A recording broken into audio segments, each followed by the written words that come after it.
Welcome, everybody, to the Tom Bilyeu Show live. I'm flying solo today, so I don't know what happened to Drew. Hopefully, we don't look back on this and something bad has happened. I hope he just overslept an alarm or something, but we are flying solo, everybody. We're going to do an even better show. We're going to show Drew what happens. All right. Well, we got a lot to cover today because the government is officially shut down. Republicans and Democrats could not reach an agreement. What a surprise. We're living in an era where everybody's getting along. I'm just absolutely shocked to see that we were not able to bring it together. Dems seem to be holding out for healthcare for all, at least if Maxine Waters can be believed. I will show you guys that clip. The last shutdown was in 2018 and lasted for 35 days. You're never going to believe who was president at the time. So history is on a death loop right now, everybody. I've got a full breakdown of what it's going to mean, what's going to be closing, what will likely remain open. In weirder news, Trump calls for the military to be used domestically. I'm not kidding. You're going to want to hear that in your own words. A very good use of that. He called some American cities war zones and said that he would like to deploy troops to maintain safety and that it would serve to train our military. That's right, everybody. Domestic war zones being used to train our own military. That's a lot of fun. But on the peace side of the coin, Trump has put forward a peace plan for Gaza. The proposal is very broad. I don't know how much faith to put in it at this point. Hamas supposedly has 3 to 4 days to respond. We shall see. I think that there is an interesting take to be had in terms of whether Gaza or Hamas is probably the right way to think about it, whether they can find a way to say yes to this when their entire reason for existing, their entire identity is tied up in resistance. So we'll see. I think that that's far messier and far more complicated psychologically than any peace proposal makes it seem like. Streamer Hassan Piker and others have been backing out of TwitchCon over safety concerns, and I don't think anybody should be too surprised about that, given what's happened recently with political violence. But meanwhile, Steven Crowder has rebooted his Convince Me I'm Wrong college campus tour, which admittedly I thought was pretty ballsy, given that he was doing it outside under a tent that obviously has been made famous from the assassination footage of Charlie Kirk. So that's wild. So we're going to see how that plays out. Ultimately, he is far more inflammatory than Charlie Kirk from where I'm sitting. So I think that he is going to be actually easier for people to dismiss. So I doubt very much that he'll become a target in the way that Charlie Kirk was. I think that Charlie Kirk's effectiveness is largely what got him in trouble. We'll see. In the lighter side of sports, if you guys haven't been paying attention to what's going on in Sora 2, that just released. It is absolutely insane. The rate of improvement on this thing is unbelievable. It was less than 3 years ago that this came out, that ChatGPT came out, I should say. And the improvements that have been made on image creation, video creation is startling. I'm somebody that is hyper aware of how fast this stuff is going. And even this, I find absolutely shocking. And it seems to be physics aware. So the movement itself feels real. The collision detection feels real. It is absolutely incredible. And unrelated, but very much paired with this, the first AI actress is being shopped around for representation from real Hollywood agencies. This is truly a brave new world. So we are about to find out what the future of entertainment holds. And I know there was some request in the chat for us to talk about the EA acquisition from a Saudi investment group, among others. I am more than happy to talk about that. Things are changing very, very rapidly all around the world. AI is really driving the kind of rapid changes that many people, myself included, have been calling for or pointing out that are going to happen. And the way that I like to describe it to people is whenever you're an entrepreneur, you're trying to predict what's coming in the next 3 to 5 years, but that becomes extremely difficult when you think about skate to where the puck is going to be, not where the puck is. That becomes next to impossible when the puck is teleporting, and that's what it feels like is happening right now. Just the rate that things are changing is astonishing. All right, we're going to be talking about that. But first, let's get into the government shutdown. So like I said, the last time this happened was in 2018. There's going to be a whole lot of debate and drama over exactly what is happening. Why are we shutting this down right now? So if you guys can pull up the clip there in row 15, Maxine Waters, in her own words, let's hear what she has to say. This is the kind of thing politically that drives me absolutely crazy, when people don't just say exactly what they think, what they believe, what they're driving towards. And of course, people in politics don't. As a matter of practice, I assure you, they are talking off camera about what are the things that you're going to say. What are we willing to admit on camera? What are we not supposed to? And I have a feeling Maxine Waters was not supposed to say what she says in this clip. Hit it. Do Democrats want to prioritize the health care of illegal aliens over a government shutdown? Because if the government does shut down, American Excuse me, stop it right there. We're not prioritizing. What we're doing is saying simply we want to keep the government open, and we want to work with the Republicans and have a bipartisan. All right, pause it for a sec.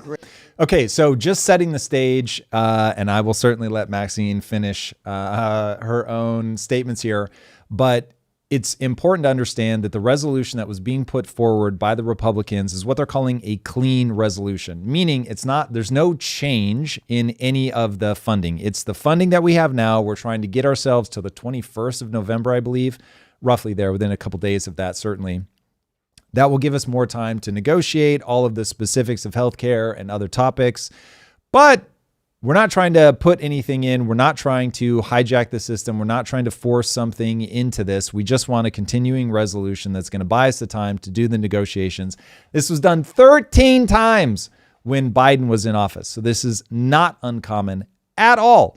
Now, oftentimes people will try to shove something into the continuing resolution, which is essentially what the Democrats are trying to do now. They're trying to say, nope, we're not going to give you any extension unless you include these things. And the Democrats are spinning it saying, okay, the real problem that's happening right now is that they didn't consult us on this. But why should they need to consult you to get a continuing resolution that doesn't make any changes? That just says, hey, status quo until we get ourselves the period that we're going to need to negotiate this well. Now, all of this is kabuki. All of this is theater on both sides of the aisle. Make no mistake about that. Everybody knew that this was coming up. We had plenty of time to negotiate, but nonetheless, this is a very typical thing. Again, happened 13 times during the Biden administration where they requested and received a continuing resolution. And so this is like super common. It should be very straightforward. And so for them to act like this is in politics is madness. All right, back to Maxine. To keep this government open, and health care is at the top of our agenda. But aren't Democrats demanding health care for illegal aliens? Democrats are demanding health care for everybody. We want to save lives. Pause it. Well, she said the quiet part out loud. She's in a second here. She's going to not try to backtrack it at all, but she's going to go after the reporter for basically continuing to ask a divisive question. And fair enough.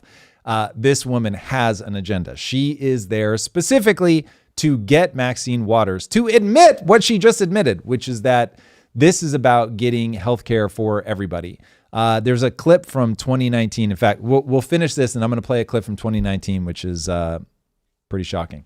All right, regarding this exact topic. But let's let Maxine Waters finish her statement about who we want healthcare for. That healthcare is available to those who would die, but having the help of their government. So you're good with the government shutdown, even if it means giving health care to people who aren't American citizens? Well, that's what you're pushing on. What you're trying to do is you're standing here and you're trying to make me say that somehow we're going to put non-citizens over Americans. Quit it. Stop it. This is the kind pause.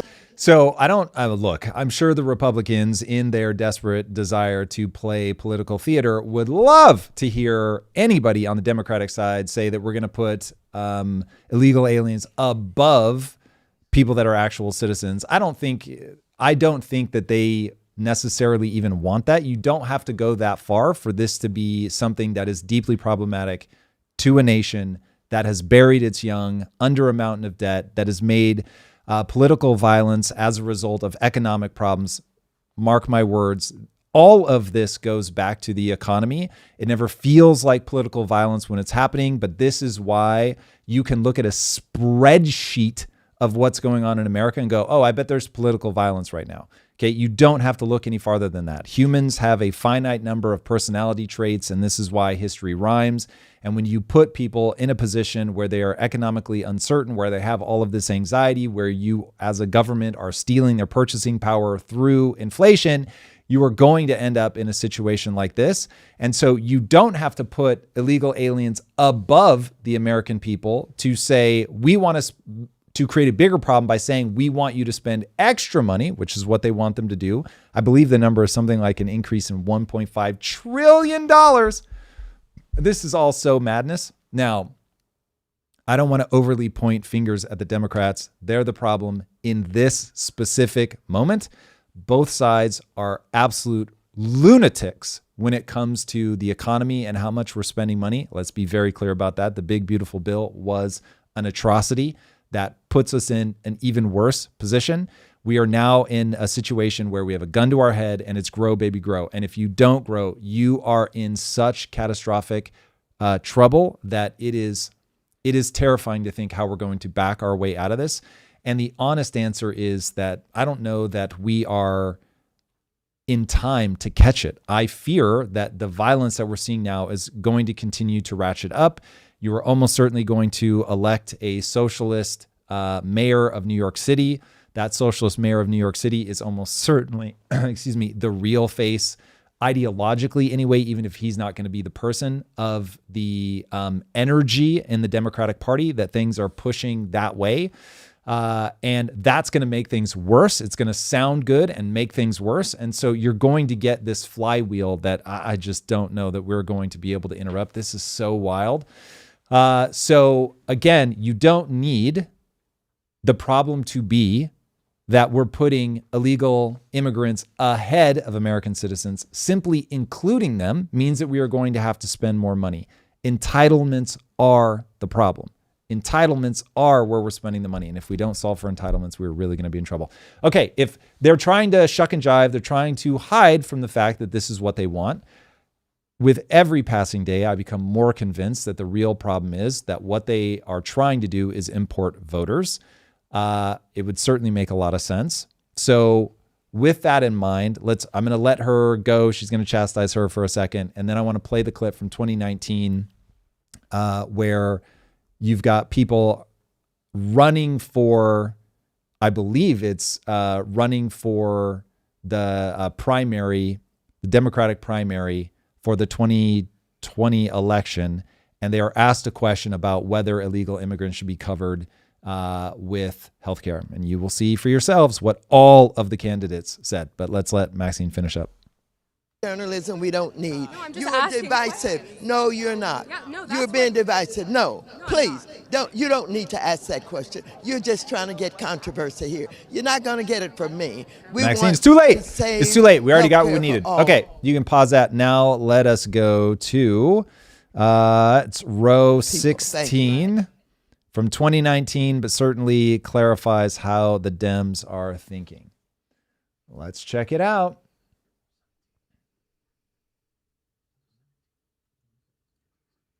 Yeah, so it's row 16. See where I'm clicked?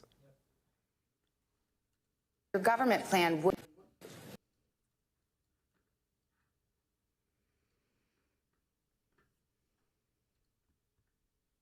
raise your hand if your government plan would provide coverage for undocumented immigrants. Okay, for everybody watching at home, every single hand, raise your hand if was raised. So every candidate in the Democratic debate, again, this is from 2019, but every hand in the Democratic debate went up. So everybody that was going for, I believe this is for president, said, yeah, my plan for healthcare would include undocumented immigrants. And listen, from a budgetary standpoint, it is a non-starter. You are in a position where you are burying the young. You don't have to care about anybody other than the young. You are burying the young under a mountain of debt. You are making it so that you have to print money to meet the demands of that debt. And that is one of the reasons why housing has become so unaffordable. And if you want to like oversimplify this down to just what really matters, as long as housing is inaccessible to young people, there's no way for them to escape the horrifying effects of inflation. And if you keep adding to the problem, no matter how big your heart is, no matter even if I'm wrong and they're not doing this to import voters and they just want to be kind and generous, you can't keep raising the budget. You can't do it. You are making matters worse. You might get elected, but you are going to tear the country apart because the country is based on a set of physics, economic physics that lead to psychological physics that cause every country that has ever existed, with the exception of Japan, that goes over 130% debt to GDP ratio for any extended length of time, and I'm talking like 18 months, it tears itself apart via civil war or revolution. Okay. It's not even that it weakens itself and gets attacked from the outside. It tears itself apart from within. So there is no escaping this trend. And people are largely ignorant to that. And so they keep pushing for these things. Politicians only make sense if you map them according to one simple idea. I'm going to do and say whatever I need to do and say in order to get reelected. When you take them like that, then all of a sudden, all of their actions make sense. But that is precisely what is happening right now. The government is shut down because the Democrats want for everybody healthcare, and they want the taxpayers to pay for it. It's going to cost, I believe the estimate is 1.5 trillion extra dollars for, and it may not only be healthcare that they're looking for, but that is what I've seen in all the reporting that I've come across, $1.5 trillion extra just to get a continuing resolution. So this is absolute insanity. All right. Moving on, gentlemen. Now, would you like to hear from chat? I would love to hear from chat. Great. So first up from Mentally Dope. Right now, everyone that delivers my groceries is a possible illegal with an American name on their job profile, and they are kind when they deliver them. These humans deserve health care for their fam. Okay, so we have to separate deserve. So deserve doesn't have anything to do with it. And if we're going to end up having an argument about who deserves what, we're detached from reality. This becomes an ideological debate rather than something that's happening at ground level of like, how do we actually pay for this? And by the way, if we want to pay for healthcare for everybody, then we just have to figure out what are going to be the things that we aren't going to fund. So if we could get everybody to balance the budget, if everybody was just locked in on that, we've got to balance the budget. Cool. Then whatever we want to pay for as a nation, then we will pay for as a nation. It's when we say, hey, all these things that we can't get people to vote for, from a tax perspective, we're still going to do them. We're going to deficit spend. We're going to drive ourselves deeper and deeper into a hole. We're going to keep relying on boomers to vote for this stuff because young people are just absolutely drowning. So they're certainly not going to vote for anything that is taking more money out of their pocket. If they understood inflation, they really wouldn't be voting for this stuff because this is exactly what's making things worse and worse and worse for them. So we're going to go for boomers who have already gotten onto the asset ladder. When people talk about the rich are getting richer and the poor are getting poorer, what they are talking about is asset ownership. So they are largely talking about the boomers who were born into a perfect window where they could get assets cheap and then just watch them accrue as we do what? Money print. So you've got to find a way. You've got to find a way. Balance the budget. Balance the budget. So this is what drives me crazy. I see this mistake in entrepreneurs all the time. People think that being a good person is the same as running a good business. And it unfortunately is not, because you actually have to make profit. The government ought not, in my opinion, be able to spend more than it brings in tax revenue. And so if you want to make things better, you've got to find a way to generate more tax revenue. Now, if you just try to tax people more and more and more, you actually take in less money. Just getting people to understand that one is tough, but it's true. But if you find ways to make the soil in which businesses can thrive better so that the businesses do well, that they can employ more people, that more people are able to pay tax, okay, now you've got more tax revenue. Now you've got an opportunity to spend more money on the things you want to do. So again, this just isn't a case of they deserve it. And we've got a super chat from Brutus Lugo. He's coming in a little hot.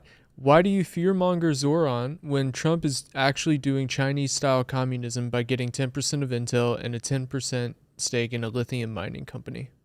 Okay, so I like to think that I am extremely direct about everybody that's doing something stupid. I have not pulled any punches about the problems that I think come from the way that Trump is approaching these companies. I think it's a terrible idea. We've talked about that previously. If Trump keeps going down that road, I think it will be worse and worse and worse. 1,000%. The reason that I focus on Mamdani is that Mamdani is gaining steam in the most important financial center in America. I think he represents where the left is going. And if we don't express how bad that is going to be for the very people that he says that he's fighting for, then we've got a problem. Just as if we don't acknowledge that the big, beautiful bill is a terrible disaster that is exacerbating the problem, that spending additional money is stupid, that anybody that votes for it is creating a problem, then we've got a problem. So if you saw me cheerleading for Trump doing something like that, please do show the clip. But yeah, and I would then just immediately go, I was wrong. I am not the guy you're going to find has a hard time saying that I was wrong. If I am wrong about something based on cause and effect, there's no logic whatsoever in fighting against that. So I'll just preemptively say, if I ever said that deficit spending is a good idea, if I ever said, oh, thank God that the big, beautiful bill is going up in dollars and now we can bury people under more debt, I was wrong. Nice and easy, right? So the only thing that I care about in terms of building my reputation is, will I pursue the truth based on cause and effect? I like to think I've got a very clean record on that. And what is going to actually keep America together? So I'm going to call out anything that I think is going to further divide America. And what's going to further divide America is anything that puts people in a worse economic situation. Okay? Full stop. And here's what I think America is really struggling with. We have ideas that sound good, healthcare for all, but in practice, they become terrible because they have huge economic consequences. So again, I'm open. If people have things that they think that they can actually get pushed through the system that balance the budget and they want to cut things so that we can give healthcare for all, great. Now, I would say the place to focus on healthcare is to actually lower the cost, because we already spend per person more than any country in the industrialized world. So that's a problem because we have terrible outcomes. So yeah, I would say getting the setup right there so that we can negotiate well. Trump is certainly taking some steps in that direction with what he's doing. In fact, do we have the Pfizer commercial? Not commercial. Do we have the Pfizer clip where Trump basically tells Pfizer, you guys are going to give us most favored nations? Yes, we do. So it is right there in row 12. So this is where I think we need to be getting to. We need to be negotiating drug prices. We need to be getting the way that we deal with healthcare to stop being ridiculous, because the prices that we pay for what we get are absolutely absurd. All right, hit it. Today, I'm thrilled to announce that one of the world's largest pharmaceutical manufacturers and one of the best anywhere in the world, Pfizer, has agreed to offer countless prescription medications at major discounts in the United States as a result of the most favored nation drug pricing order that we established earlier this year. As you know, the United States is paying sometimes 10 times more than other countries for drugs, and a lot of excuses were made for that, but it went on for many years. Many years, decades, and it's not going on any longer. We're going to be paying the lowest price now. We're going to be paying whatever the lowest price is, favored nations. This will save American taxpayers and consumers hundreds of millions of dollars a year. Today, all right, so if we can approach the healthcare system from that perspective, I mean, I am a little shocked at how little noise there has been about the fact that America has been asked to pay for the development of drugs that are then sold worldwide at these incredibly cheap rates. But Americans, because of the way that we've structured our negotiating abilities with the drug companies, is wild. So I'm glad to see that Trump is making moves in that direction. I think that there is going to be a lot more that we are going to have to do there if we really want to be successful. But getting everybody to focus on the real issue of this isn't about tax more, benefits to more people. This is about balance the budget. This is trade-offs. This is the world that people don't want to live in. They don't want to live in a world where you have to make trade-offs. And the reality is there's no utopia. There's only trade-offs. There is only, we do this thing, but it has this consequence. We do this thing and it has this consequence. And I want to see people debate the consequences. What are these things over here that are the knock-on effects of the policies, the second and third order consequences that we need to address if we want to make all of this work? And I'm telling you, like, there are a simple set of things that we can know, that we can just look at and go, we have to improve that thing. If young people can't afford a house, you have a problem. You have a screaming problem. Okay? I get when I talk about this, I am oversimplifying the issue, but not to the point of not being useful. I think it is still so useful to just get people to ask one question. Can young people, call it late 20s, early 30s, can they afford a house? Yes or no? And if they can afford a house, great. If they can't afford a house, we have a catastrophic problem, because it is the only asset class that people understand intuitively. This stat freaks me out. 10% of people in the US own 93% of all the assets. Okay? Let that hang like a thought bubble. Now, understand that assets are the only way to avoid the punishing effects of inflation. Okay? Let that thought bubble hang in the air. The third beat is, in the last 5 years alone, we've had 25% inflation. Okay? So people are going to beat a drum. They're going to tell you inflation is down. And yes, that is wonderful. And thank God we have not continued a pace so that 25% becomes 30, becomes 40, becomes 50. But in the last 5 years alone, we have eaten 25% of people's wealth. So you go from, I can't afford a house, to I can't afford a house and my wealth is being stolen from me. That is the very thing that's driving people into populism, okay? That. So if you can get people onto the property ladder, then you get them into a position where they own an asset. Now, I would really like to see people understand assets far more broadly than that, but I get it at like a high level. That's going to be the only thing that we're able to get people to understand intuitively. I wish that wasn't it.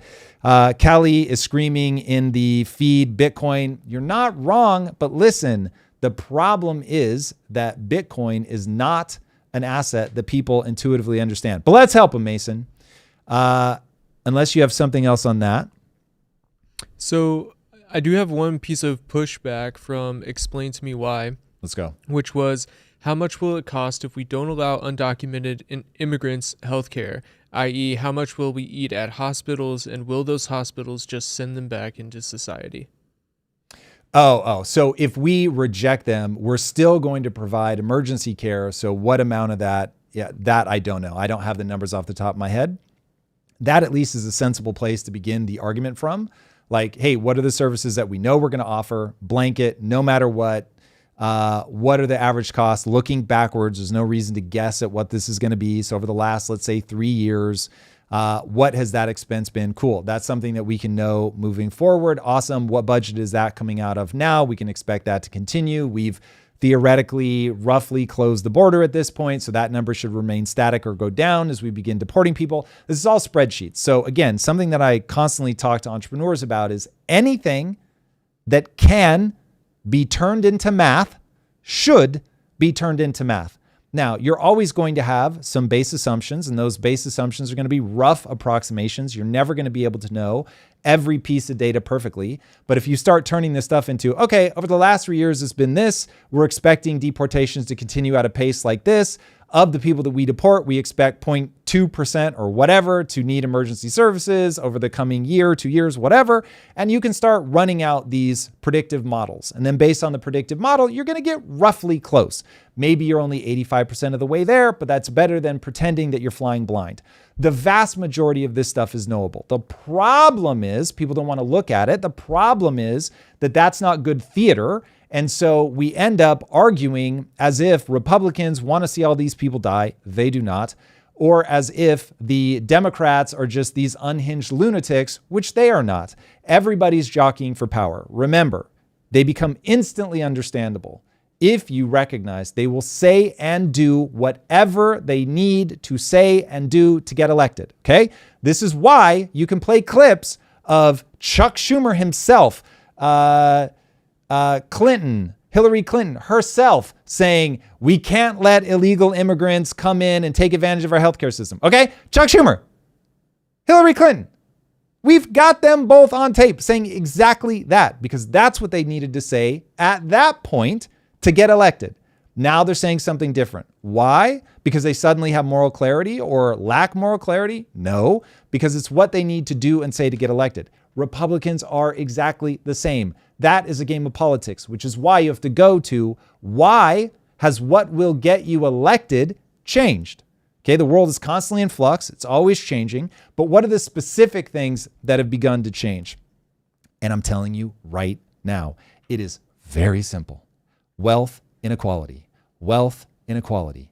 That's it. It's the whole game is wealth inequality. It manifests as political violence, but it's wealth inequality. Now, wealth inequality has two layers. Layer number one is psychological. No matter how much you give to somebody, no matter how all of their material needs are met, no matter how much food they have in their belly, if the person next to them has a lot more, they're going to hate it. And then number two is, do they actually have the things that they need to get by so that they're not in a psychological state of fear? We have put people in a psychological state of fear through one thing. We print money. Okay? I'll add an extra word. We print money excessively. And when you print money excessively, you end up with ridiculous amounts of inflation. And inflation breaks people's cognitive ability to track cause and effect. But the problem is the cause and effect is very simple. What's inflating? It isn't prices, it's the money supply. When the money supply is inflated, then prices go up. But they go up universally because it's actually the foundational value of the dollar that is going down. Okay? You have to separate, I know this seems pedantic, but you have to separate costs going up and inflation. Inflation is the value of the dollar declining because you're printing more of it. Prices going up is an effect from that. That's why when you look at prices going up, you can't always say it's because of inflation. It is very important to tease those two things out. Inflation is what is absolutely slaughtering people. You see something very similar if the cost of energy goes up because energy is so foundational to cost of living.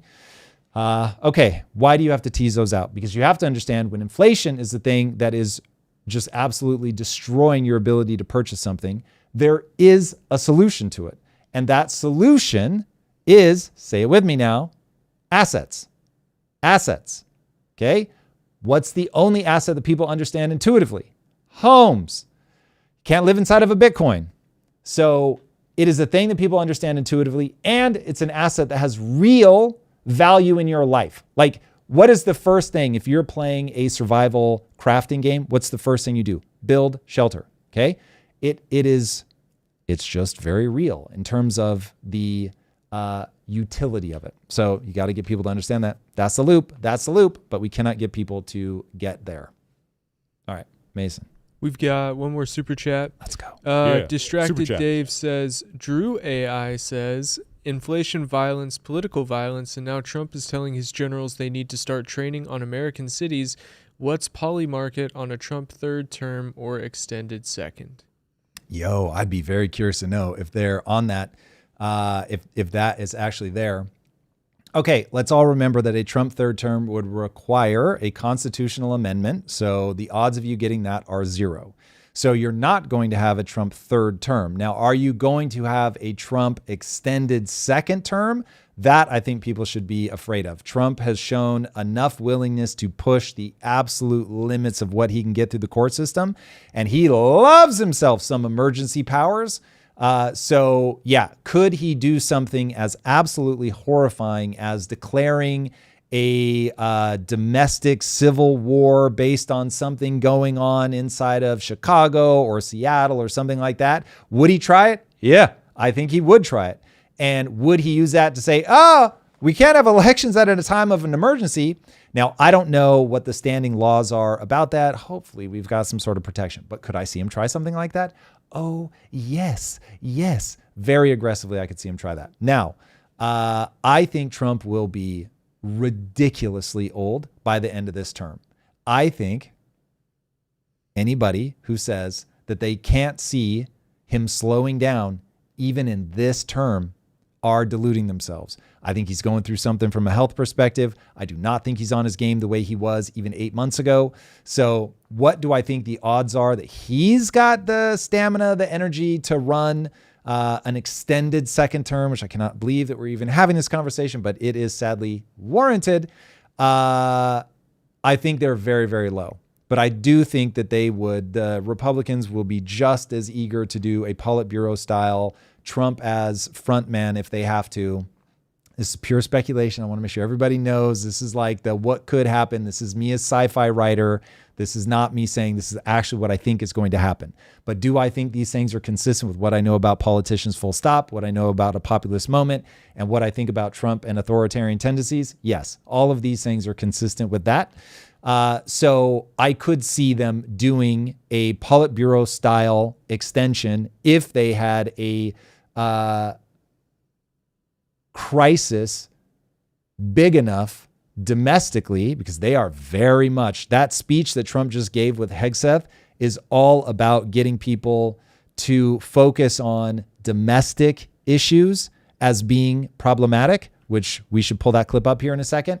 So I could see them doing that. Again, this is like disaster scenario, sci-fi writer thinking. I want to be very clear. This is not something that's keeping me awake at night. But if they thought that was the only way, like if they weren't prepared to win an election at that point, if they thought that they had reason to believe they were going to lose, I just don't trust politicians in a populist moment to be honorable. That is the answer. Or, by the way, I could see them all convincing themselves, we are so righteous. We are the ones that believe the right thing. We are the saviors. And so they find themselves doing it. It's wild, but it could certainly happen. Okay, unless there's something specifically on that, let's actually pull up the Trump talking about how he wants to, oh, please tell me I have that. Oh, God. Do me a favor, guys. Pull up a clip. If you go to YouTube and you just search, oh, no, we do have it. So it's row 10. I don't have a link. God, sorry about that. Go to that. Just type Trump wants to use military domestically.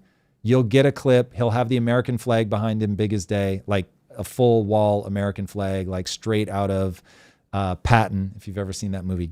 Awesome movie, by the way. Sure.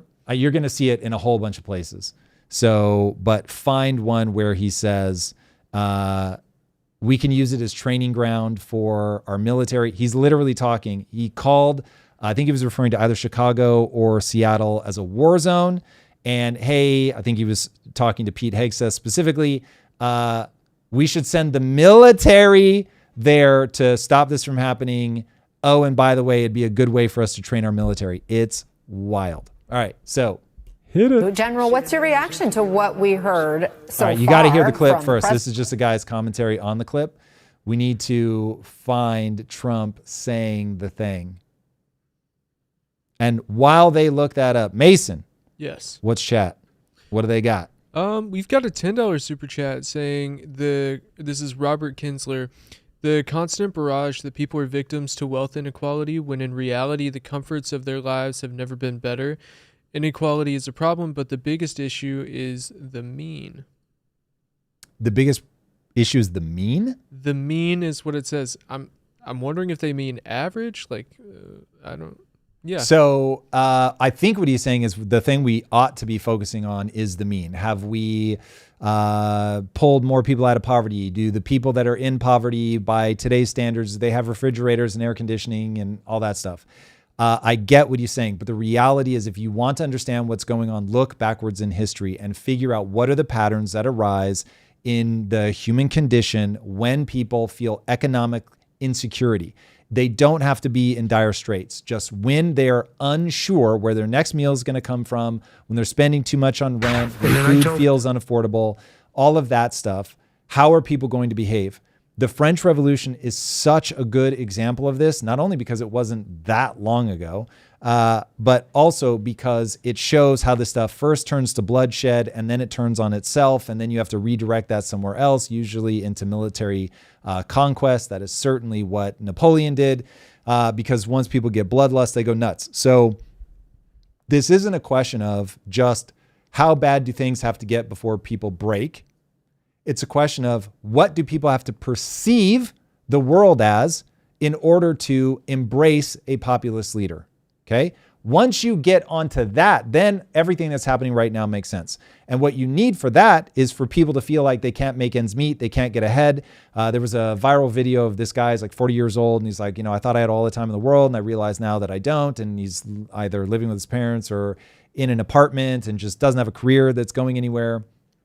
And you find a lot of people waking up to that and realizing that they're still living paycheck to paycheck and they're watching other people get insanely wealthy. So even though he has an apartment, even though he's able to eat, he still feels a sense of my life didn't go where I was promised it would go. And this is the whole idea of the American dream. The American dream is the thing that gives people an optimistic view of their future. When people do not have an optimistic view of their future because they are not able to start saving up assets. Again, I hate to use video games as an example all the time, but video games are made by people who really understand the brain chemistry and the psychology of humans. They have to, because they have to give them a sequence of things to do and rewards to receive to get people to engage. The same is true of real life.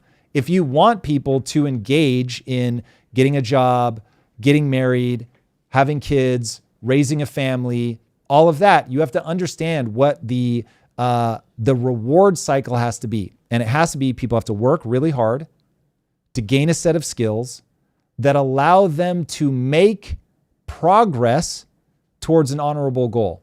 Let's zoom in on the make progress part. What I'm saying is people are not able to make progress because financially they can't make progress. And they can't make progress financially because inflation is happening while wages have stagnated. Okay? It's that simple. Are there other complexities? Yes, of course there are. And they count for minor amounts of this. But the reality is, if you just boil it down to that, you will understand what's happening right now. Even if that only gets you 85% of the way there, it still gets you 85% of the way there to understanding what's really going on right now. Okay. All right. With that, let us return, assuming we have found this clip. G, we got this clip? Let's go. We should use some of these dangerous cities as training grounds for our military, National Guard, but military. We have breaking news. President Trump just made a major you guys heard it for yourselves. Pause. That's horrifying. I hate everything about that statement. So I love Law and Order. It's beautiful. It is an absolute must. You are not going to get anywhere as a country if you do not have law and order. But boy, oh boy, do I absolutely despise the language of calling American cities war zones, of talking about sending in the military, talking about treating those American cities as training grounds for the military. That you are saying that your own citizens are combatants that you can use as the tutorial level for what exactly? When you heard Hegseth talk in ways that seem to be pointing the military more and more at domestic targets, and I'm not even saying there aren't some of those to be dealt with cartels and things like that. There are for sure, but the way when we speak, we cannot help but reveal ourselves, okay? I get it. I'm a guy on a microphone. I know I am revealing the way that my mind works constantly. I'm just saying these guys are also revealing how their mind works, and they have such and I think all politicians do. Again, I am not uniquely putting this on the right, but politicians in a populist moment see the other side as an enemy combatant, and they treat them as such. They don't sit down. They're not looking for compromise. They are not looking to understand. Well, I know I'm not. 100% right. I know I'm only one piece of this, and I know from an evolutionary standpoint that we have to have both the left and the right, and so we have to find ways that both want to move forward together. We have to find ways to see each other as human. We have to find ways to not other the other side. We have to find ways to see all of us as Americans.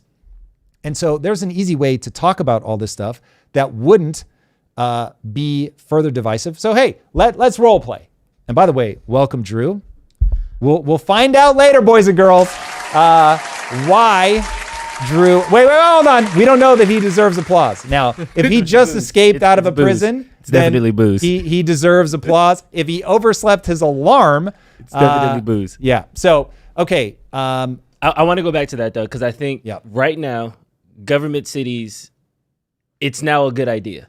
When 2 or 3 weeks ago, when he put people into DC, half the country was split. Wait, this is looking a little bit fascist. We shouldn't be having people walk around the cities. But then on the other side, it was, what are you talking about? The crime was cleaned up, 57% reduction. We should do this in all cities. Yep. And now we're doing it in all cities. Is this a indication of a slippery slope, or do you think it's more of an indication of just, hey, it worked back there, so I'm just going to copy and paste this all around and fix the problem? Right. If you've got kids in the house, now is where you're going to want to eject them out. So it goes like this. You can have sex with your wife well, and you can have sex with your wife in a way that will end your marriage instantly. And so if you know that your wife has rules and, hey, these are the things I like, these are the things I consider disrespectful, and you come in and you do all the disrespectful shit, I would expect her to be like, fuck you, who are you? I don't know you, you're a monster.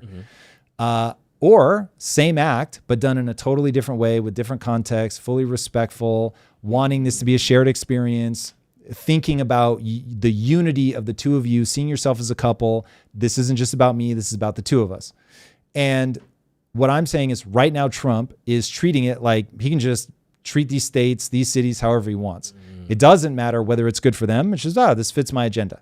And so to role play this in a way where I would have watched that speech and gone, this is brilliant, we need more of this, is, hey, everybody, we're maximizing the lethality of our military. This is great. There's no more unequal standards. Everybody's going to be held. I'm cheering for all of it. Getting into this woke shit, like we're not here for it anymore. Like, okay, you didn't need to go that far. It's like, just tell people, listen, we're in a really tough time. We are facing an adversary who controls our military supply chain. We can't have that. We made policy decisions. You don't need to name them because that's just going to inflame people. We made policy decisions that made a different trade-off, which was inclusivity. I get it. It's a beautiful idea. But when it comes to the military, you just need the best of the best. You need people that meet a physical standard, that understand that war is grueling, that it's often a game of attrition. So we need people to be the most hardcore people on the planet. And so we're going to focus the attention, literally saying it in the way that I'm saying it. And then Trump comes on and he says, listen, law and order is the cornerstone of any thriving democracy. It is absolutely critical that people feel safe in their own homes, in their own cities. And right now we have cities where people don't feel safe and secure. And so we are going to be deploying the National Guard into these cities to help out, to make sure that law and order is maintained. We did this in DC. Things got a lot better. Here are the stats of the way that things improved.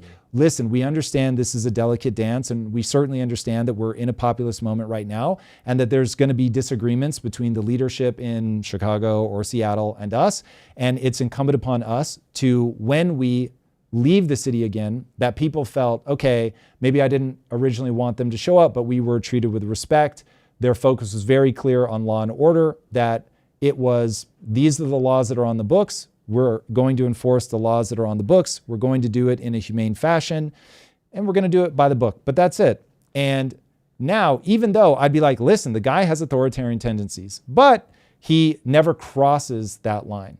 You have, in my opinion, you have a responsibility as a leader to set the tone.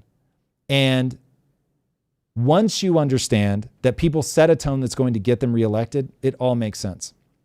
He's not setting a tone based on what he believes. Well, let me say this. He is not acting in a way that will function to unite the country. Now, I'm willing to grant that he believes the things that he says, They're just horribly divisive. So now you're in a situation where it's like, in a populist moment, you are never going to elect a leader that will talk the way that I talk. They're not enticing. I'm not enticing in this moment. As like, even I know what I would need to do if I wanted to like quintuple the size of the channel over, I could probably do it in 3 months. I would pick a side and I would just go all in. And because I'm so verbal, I would be able to make the best arguments for either fucking side. I would be able to go ham and people would be able to come and watch, and I would WWE it, and it would be huge, like emotion. It would be, for one side, it would just be pure chumming the waters. And I would just say, this is it. I would constantly watch my feed. Do people like what I'm saying? If they don't like what I'm saying, I steer towards what they like. I would literally do something like what they do on QVC. I would see how many people are leaving in real time. When I talk in a certain way, what makes the number go up? When I talk in another way, what makes it go down?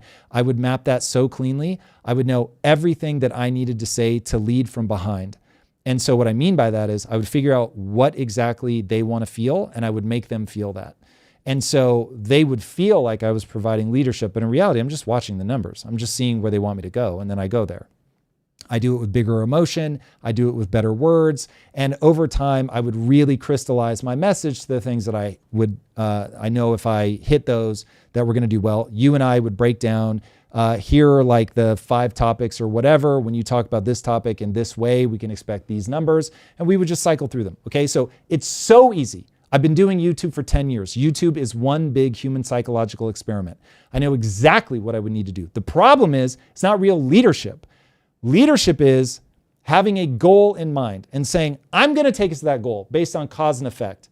And that's it. I'm going to steer by cause and fucking effect. And that's why, even though I know it's boring to hear me talk about endlessly, this is an economic problem. This is an economic problem. I don't give a fuck. I don't care if people want to hear that or not. The reality is it's true. And because it's true, if we actually want to get where we're going, then we've got to do those things. Remember, I've already fucking won the game of capitalism. I can piece the fuck out, go to fucking Singapore or the UAE and just make a whole lot of money because I actually understand assets, and I'll make a fucking fortune. I've made millions of dollars off of assets in like the last 18 months.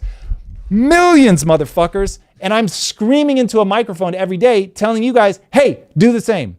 Now, your total receipts aren't going to match mine because I had more money to start with, because I understand entrepreneurship and the game of capitalism, how it actually fucking works, that you add value to people's lives, they will pay you for it. It's cause and effect, okay?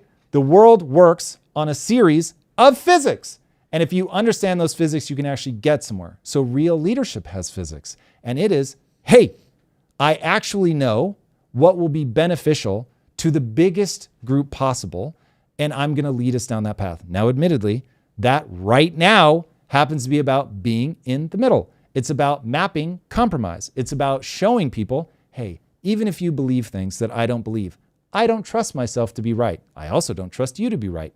So I know this is really going to come out in a balance between hopefully well-meaning sides that come together to debate and that have as a foundational principle, we have to move forward together.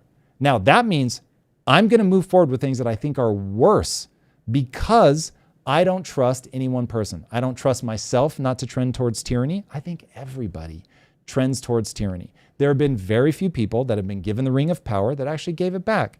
So I'm not even going to be arrogant enough, even though I believe about myself that I would give it back. I've never held it. So I'm not going to just assume that I'm that guy. Ipso facto, sheesh. I loved everything you just said right now. I wanted to like yell at my phone as I was doing 70 on Sunset trying to get here.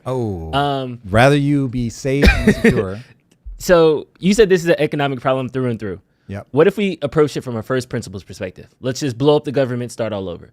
Do you think there is a system in which, and I'm not talking about capitalism, socialism, I'm talking about economic budgeting, where we can afford healthcare in a right way, we can make sure education is available to all citizens, and we can protect our borders both from domestic intrusion, like immigration, and international international military action?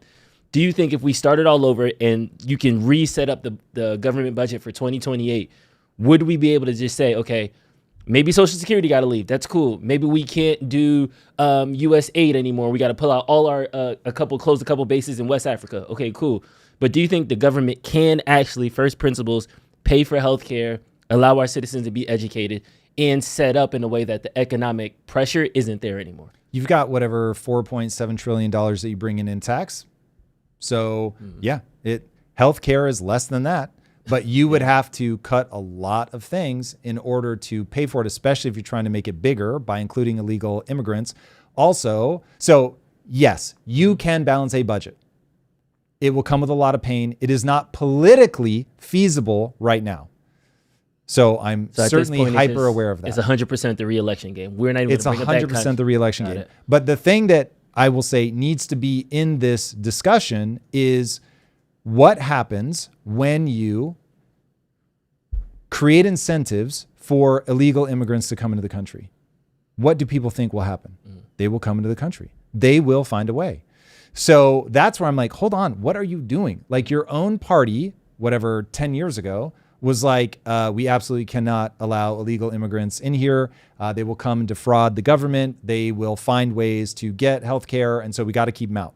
Now they're saying open borders. And by the way, give everybody free health care. This is what. We're talking about the government shutdown health care? Yes. These are about okay, I have a link for this.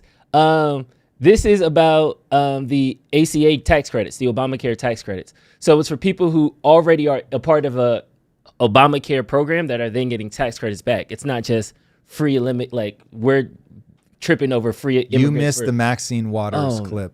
But even in the Maxine Waters clip, she said it's healthcare for everybody. It's not healthcare for illegals. And at the end of the clip, she says that's dishonest journalism. No. What she said was this: we want healthcare for everybody. She did not say we want healthcare for every citizen. I really do believe, especially because we played another clip from 2019, but from 2019, every single candidate for fighting in the primary for Democrat president said that part of their policy would include free healthcare for illegal immigrants. So, dude, I'm telling you, this is where the left is right now. So I'm just saying they can pretend that that's not what they're about, but as far as I can tell, that is what they're about. And I think that they really are trying to bring people that are likely to vote for them. We are finding more and more people that are registered to vote that are illegal. So we know that there's some percentage of illegals that are coming in and registering to vote. So that just seems very logical. There's this thing, and you were saying it earlier, again, when I was listening on the stream, that there is this pathological bleeding heart Democrat. We need to do everything for everybody.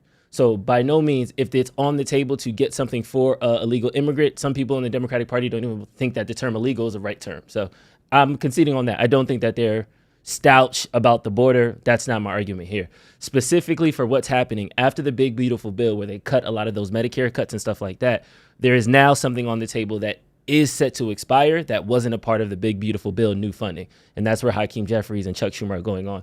So this is from the USA Today. More than 24 million Americans receive subsidies to reduce out-of-pocket costs for health insurance obtained through the health insurance marketplace. This is the marketplace created by the Affordable Care Act. This is all stuff that was dealt with in the big, beautiful bill. It's to run out. So big, beautiful bill starts next year. So this right now is what they're arguing about, is saying don't let these tax credits expire. Don't restart. So it's new legislation, and that's the gut. But if Republicans come out and say they want us to refund healthcare subsidies, American people are like, well, it's healthcare subsidies, you shouldn't. But if we say, hey, they want free healthcare for illegals, everybody's gonna say, hell no, I hate the Democrats. And the Democrats can't say, I'm doing this for Americans. Right, but you're saying there's a political game that's being played, for sure. There always will be. Yes. But what I'm saying is that they are asking, there was a clean resolution put forward that says just keep government funding as it is right now, buy us whatever until just before Thanksgiving, and that'll give us plenty of time to negotiate this. That's what they did before to get us to this thing here. And on both times, the big, beautiful bill passed and all that, all these executive orders. So Democrats now are saying we can't fold again because we have no more congressional power. We can't, if Republicans really bossed up, they can push all the legislation they want because they have control of all three houses. So that's why now the Democrats are saying this is the last bit of power we have. So we have to say you can't tread this line. Otherwise, if they say, let's push it back again, what happens? Trump could do another series of executive orders. They could just pass a separate resolution in the House and in the Senate. It could get the majority of votes through that way. And then Democrats have no leg to stand on at all. So this is a political, I'm trying to grab power, but it's not about I'm grabbing power for illegal immigrants. This is just the one line. Obamacare is the one thing that the Democrats did in the last 20 years. So they don't want that to go. Yeah. So when you put something forward, it's my understanding, and please correct me if I'm wrong, it's my understanding that just to do the continuing resolution, they are asking for an additional $1.5 trillion in spending. That to me is just hard stop. Nope, definitely not. Like that is. But you called this. We spend $1 trillion every 100 days. So to extend it. We take on $1 trillion in debt every 100 days. This is going to make that even worse. So I'm saying that to me is already a non-starter. So for me, Democrat, Republican, to stand up and say, yeah, just do a quick concession of 1.5 trillion is absurd. So hey, what's 1.5 among friends? Oh, bro, this is getting so crazy. We had 37. What's another 1.5, right? This really is getting crazy. And so, listen, I have a feeling that what we're going to see in the wash is that what is really being fought over is that obviously the Republicans want to repeal. They would probably repeal all of Obamacare. They did as much could. as they can. Yeah, 100%. This is why this is the argument. For sure. And now, is that the right way to deal with healthcare? I haven't looked closely enough at it to be honest. I would have to really do a deep dive into healthcare, how it's set up. The parts of healthcare that I know and understand are set up so ridiculously as to maximize the cost of healthcare, literally, to maximize the cost of healthcare. It is absurd. The only person that I've seen take any meaningful steps towards reducing that in the last 20, 30, 40 years is Trump. So you've got a guy. Mark Cuban with the GoodRx. Yeah, but he's not in government. Oh, okay. So Mark Cuban is a G for that. Yeah. And I think Mark Cuban and I are, we disagree in a whole lot of stuff. But boy, oh boy, do I love what he's doing from a reduce the cost of healthcare from the drugs perspective. Yeah. Absolutely brilliant. He's like using an entrepreneurial take on it. That is sexy. So shout out to Mark Cuban. That's amazing. But now Trump is actually getting Pfizer to fold and say, we're going to give you preferred nation pricing. Bro, that is huge. So it's clear that Trump isn't trying to he isn't uninterested in making healthcare more affordable. He's approaching it in a way that I think is way better for the average American, who I'm terrified for because they can't afford a house, their wages aren't going up, cost of living is going up. He's actually doing things that are going to remove the systemic problems that make this an ongoing issue. And so my message is, okay, listen, trying to get something slid into this bill and be like, we're going to hold a gun to your head by going offline, when during the Biden administration, we did 13 continuing resolutions, just like the one you guys are asking for. But we're going to deny that because this is our last bit of political leverage. That's gross. Like, this is something big. Yeah, you're going to have to be in the dogfight. You're going to have to negotiate. You're going to have to find out where your point of leverage is. But their only point of leverage right now is to take the American people hostage. That's gross.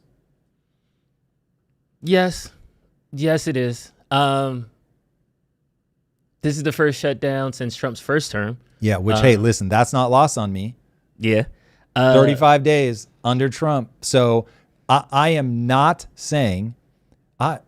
I know people think that I'm just going to bat for Trump, which I could pull endless clips of me going in the exact opposite direction, but whatever, people are going to believe what they want to believe.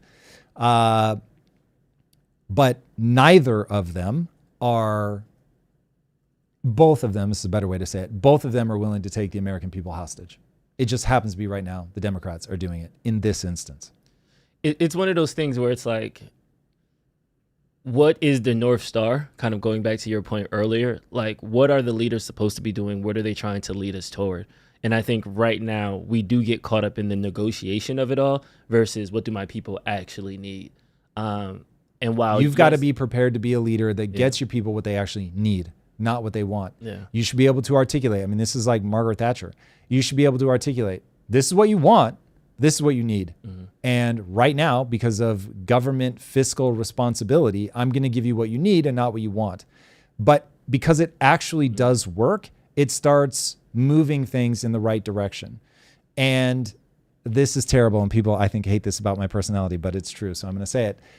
There's a hilarious meme where you've got this guy looking at TikTok, and he comes across a furry who's like, whatever, doing some absurd shit in their bedroom and just acting a fool. And he walks over, peeks his head in his dad's bedroom and goes, "Dad, I just want to thank you for beating me as a child."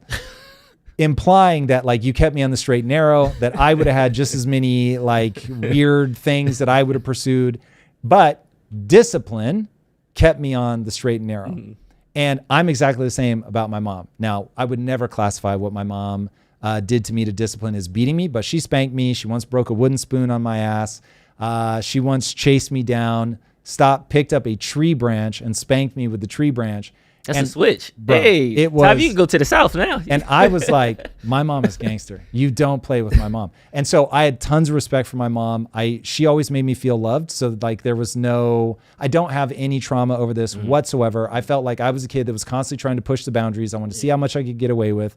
And my mom had boundaries. And so when I bumped up against the boundaries, there was a correction using what I like, I wanted to call him Trump, but it's not Trump. It is Jordan Peterson.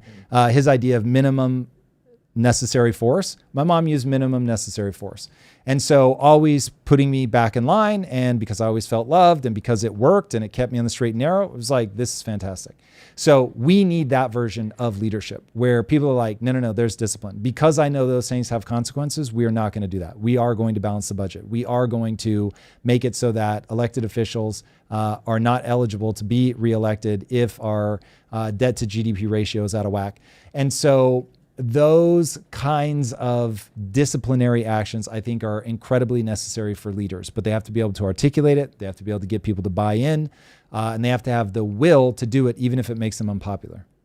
Yeah, I blame the debt ceiling conversation because that was one of the first times where political people realized this is now a negotiating point. We have to approve a budget now because just with interest, inflation, all these things, we're naturally going over the debt ceiling a lot. So now that's the first time the government had to negotiate how we're going to do a budget. And of course, when people see a power vat like open, they try to grab it. And ever since then, I'll raise the ceiling if you do these things. Okay, well, now we need to continue a resolution to pass the budget. And it kind of started this spiral. And to your point, we really just need austerity. I haven't gotten your Venezuela thoughts yet. The U.S. is bailing out Venezuela. We do have a super chat. Let's jump into super chat. I'll prep that up. So really quick, Brutus Lugo said, Tom, how much are we actually saving if we deny healthcare to illegal immigrants? Can we put a number to this supposed problem? We should be able to. I don't know the number off the top of my head, but that sounds supremely findable. So yeah, you can look that up. The question isn't the line item of any one thing. The question is, we don't have a balanced budget. And so if we don't have a balanced budget and you are spending more money, this is why I have a beef with the big, beautiful bill. The big, beautiful bill increases the rate at which we are adding to the deficit. You can't do that. You don't have to tell me the details of what you're spending the money on. I'm just telling you right now, you can't do that. So I don't need to know all the details about how much illegal immigrants are going to cost. I don't have to know the details on Obamacare. You can't spend more money.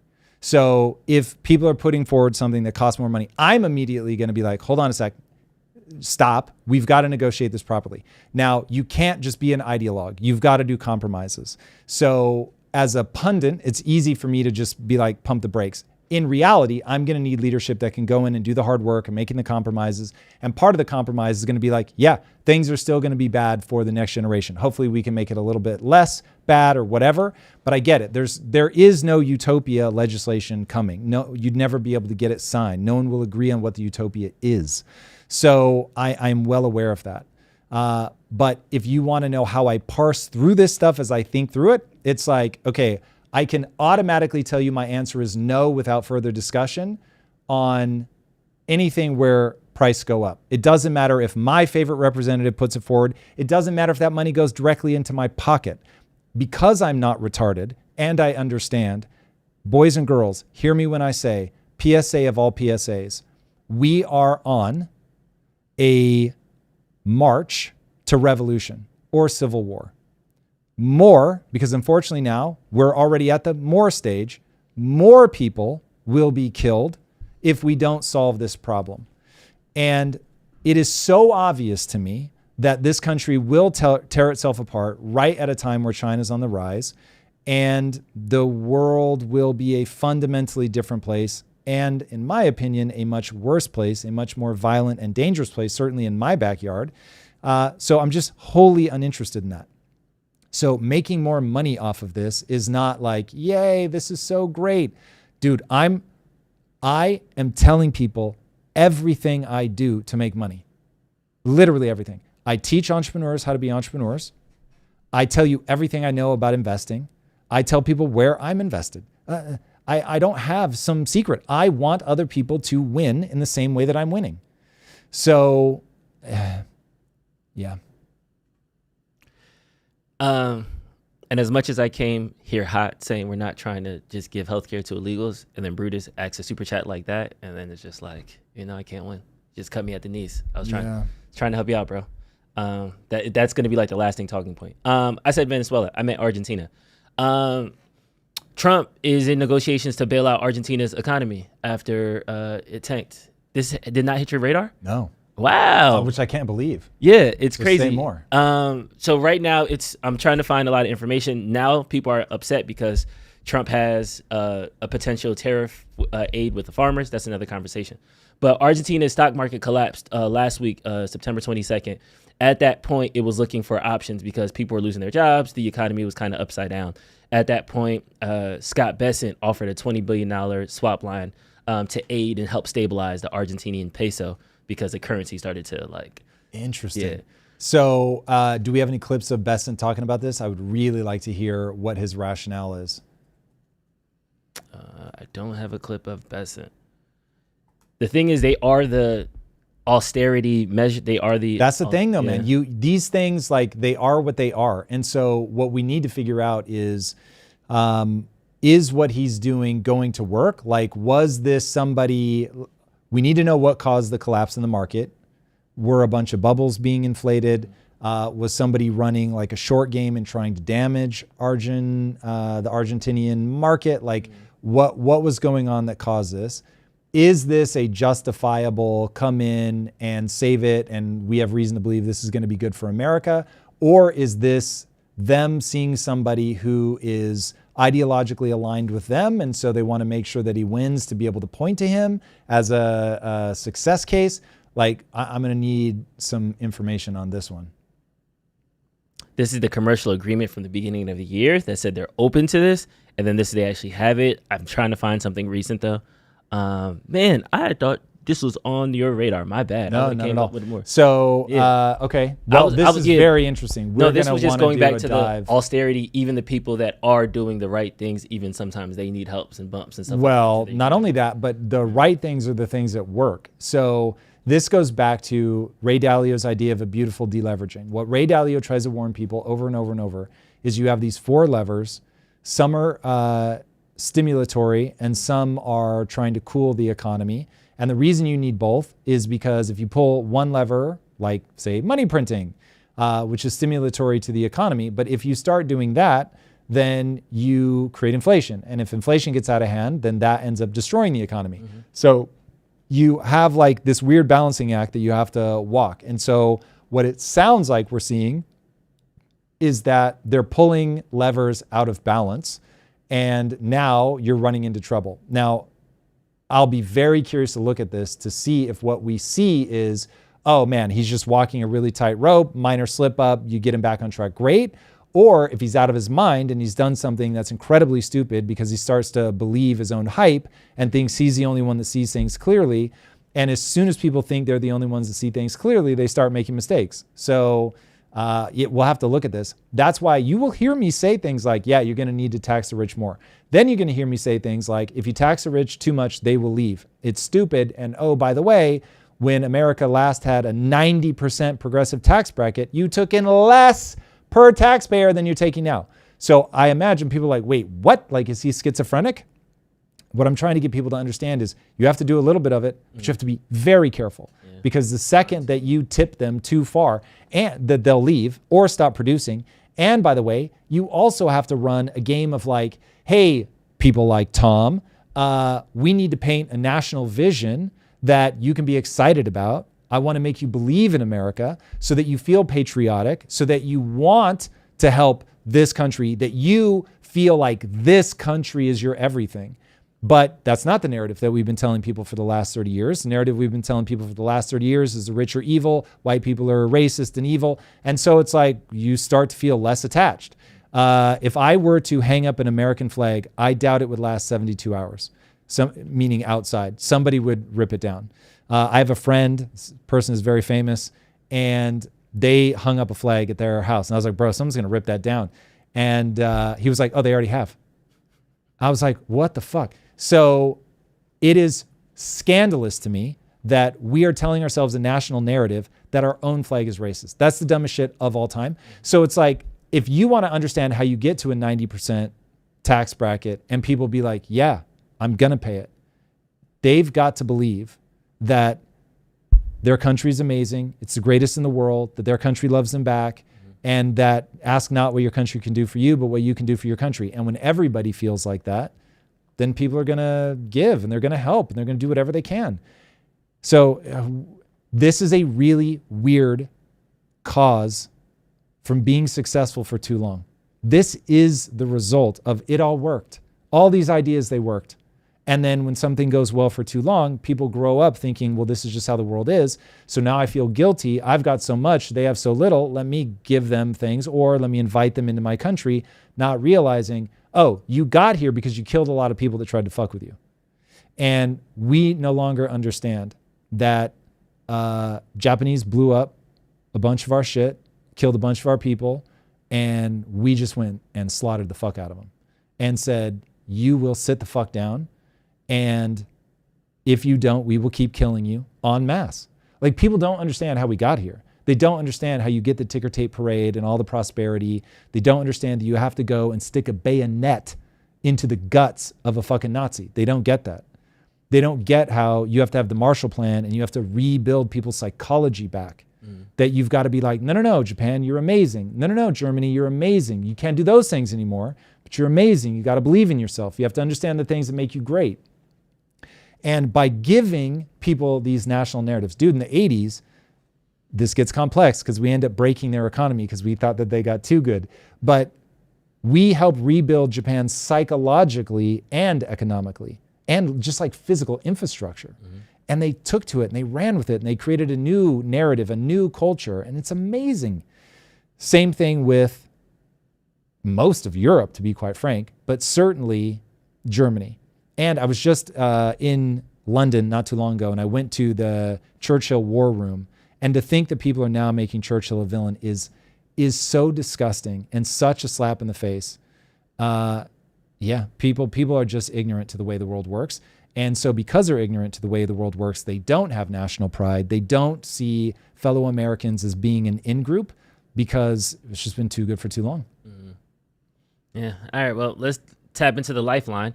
Michael Saylor was on Bloomberg yesterday, and he gave us the ones and twos of Bitcoin and how it's really going to blow up and take off. So not a big concern. Not a big concern. It's interesting. I mean, you think about the position that you hold when it comes to Bitcoin, which is basically never sell. You hold forever. And then I was listening to a conversation this morning with Tim Draper on BTV with Matt Miller, who was saying that Bitcoin is the currency of the future. You're going to have a day where you have U.S. retailers using Bitcoin instead of U.S. currency. And it falls into basically the store of value versus currency debate. And I wonder, Michael, whether those two viewpoints can coexist together, or is it going to be one or the other? No, I think that the digital asset economy is exploding, and the winning digital currency is the tokenized dollar in the form of Tether and Circle, and that entire asset class has exploded. This is a brilliant narrative that soothes the U.S. government. And certainly Trump obviously buys into this and is doing everything that he can. And I have a feeling, though I have no evidence for this whatsoever, but if Michael Saylor and David Sachs aren't in direct communication, I would be shocked. But they're singing certainly from the same hymnal, which is that we're in a position where we can get U.S. debt to be the thing used to back these stable coins. So let's create a global market for U.S. debt by promoting stable coins. And so I don't see how Bitcoin isn't better off if it were a currency. Mm-hmm. Now, I think that Bitcoin isn't a currency probably largely for technical reasons, in that it's just too slow. You're not going to be able to run the kind of transactions, certainly not cheaply enough. But it's my understanding that right now, the only way that miners who protect the network are compensated is through mining. Mining will eventually go away. And so then they've got to have transactions. Once there's no mining transactions, what transactions are there? So maybe there's a brilliant explanation for that I'm just unaware of. That is entirely possible, but I don't know of one.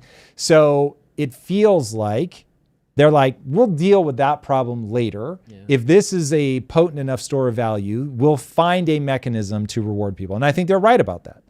But it does feel both true and convenient that treating the US dollar as how treasuries technically, how you back these stable coins is like, I know that the US government is going to need to hear that they're going to be chill so that we can cooperate with them and not be antagonistic. And I think it's genius.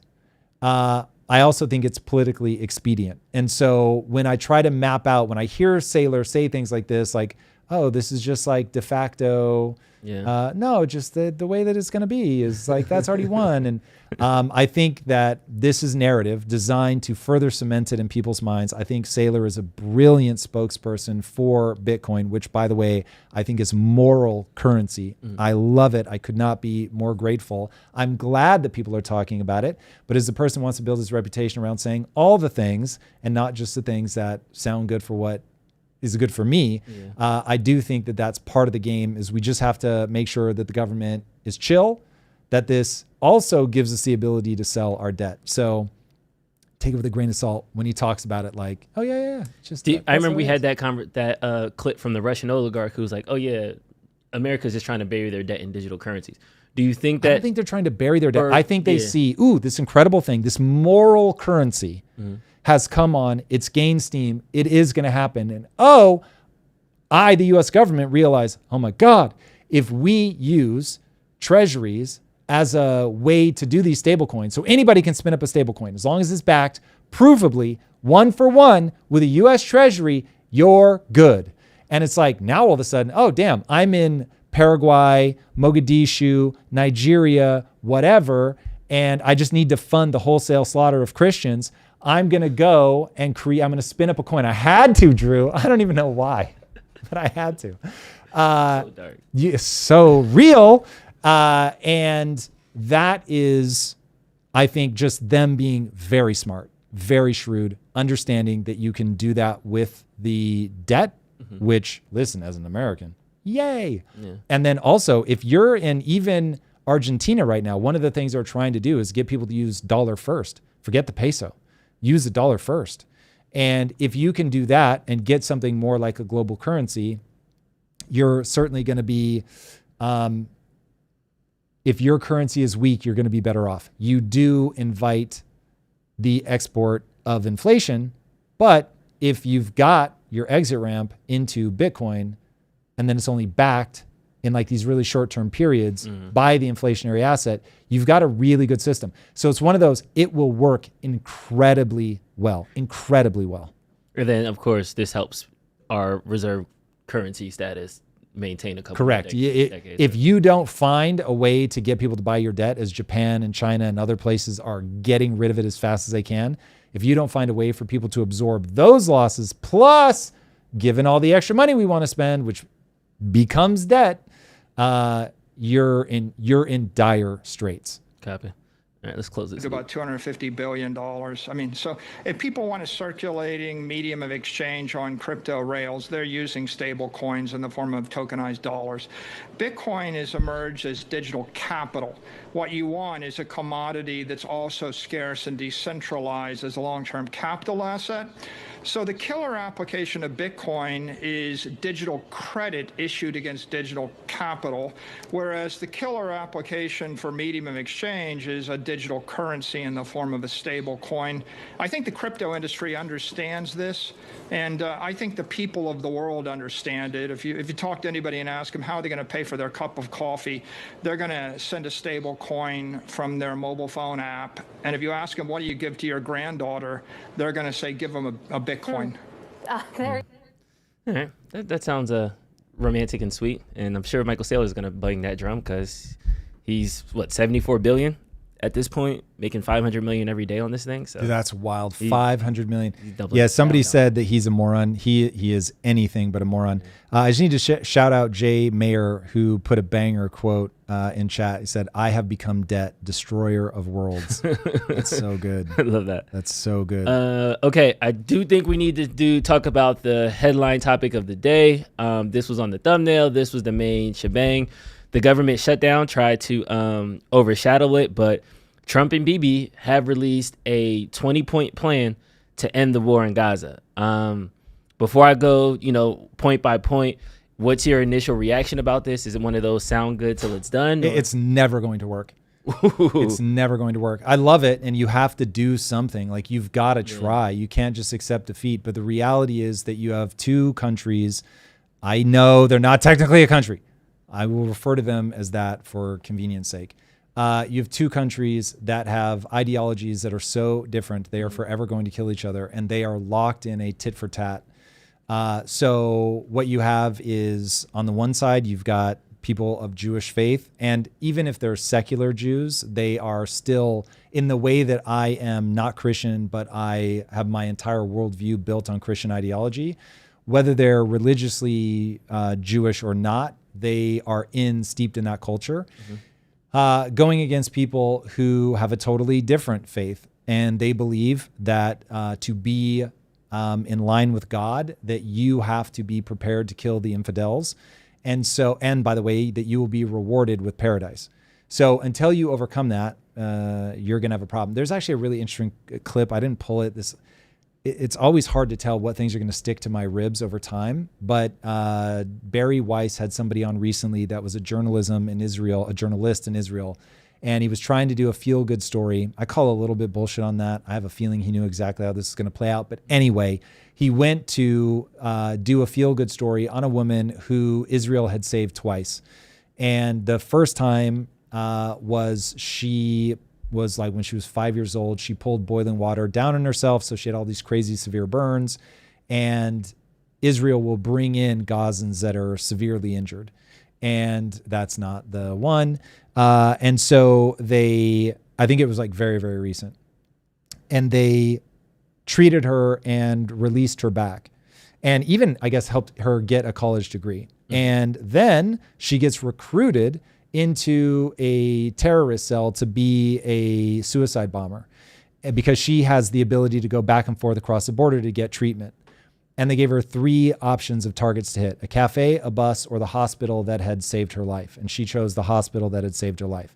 She's going back to the checkpoint. They realize that she has a suicide vest on, and she tries to detonate, but it doesn't go off. And they have this all on camera. And so this journalist goes to her, and she goes to prison, but they keep treating her for her burns and all of that. So they've treated her for her burns twice. That's what he's calling saved her twice. They educate her, but they do put her in prison for I don't know how long. Anyway, she ends up getting out of prison, I think, as one of the swaps. And so he goes to interview her in Gaza and is like, basically, they've been good to you twice. Here's the video of you trying to detonate the bomb. And she's having this big emotional reaction watching it. And he says, would you do it again? And she's like, yes, I would do it 100 times over. And he was like, why? What do you feel when you watch that? And she said, I almost tasted paradise.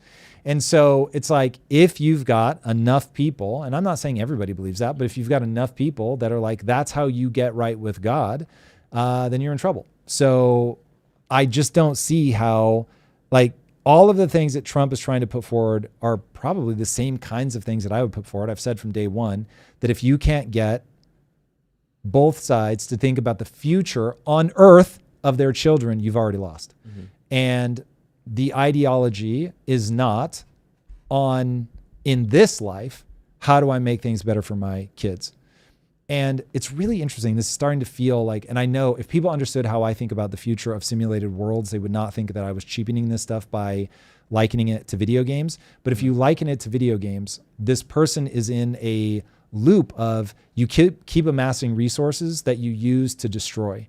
And because of that, you're never able to build progression in the game of life. You always think that basically I have to lose this level and that sends me to a better level. Now, maybe it does. I'm willing to bet it doesn't.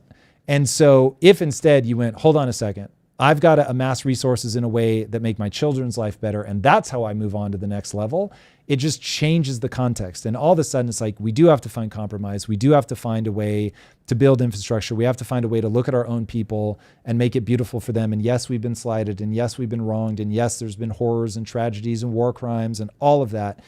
But at the same time, without ignoring that, because you've got to make sure that never happens again, but you also have to find a way to propel your people forward in this life on this level of the game.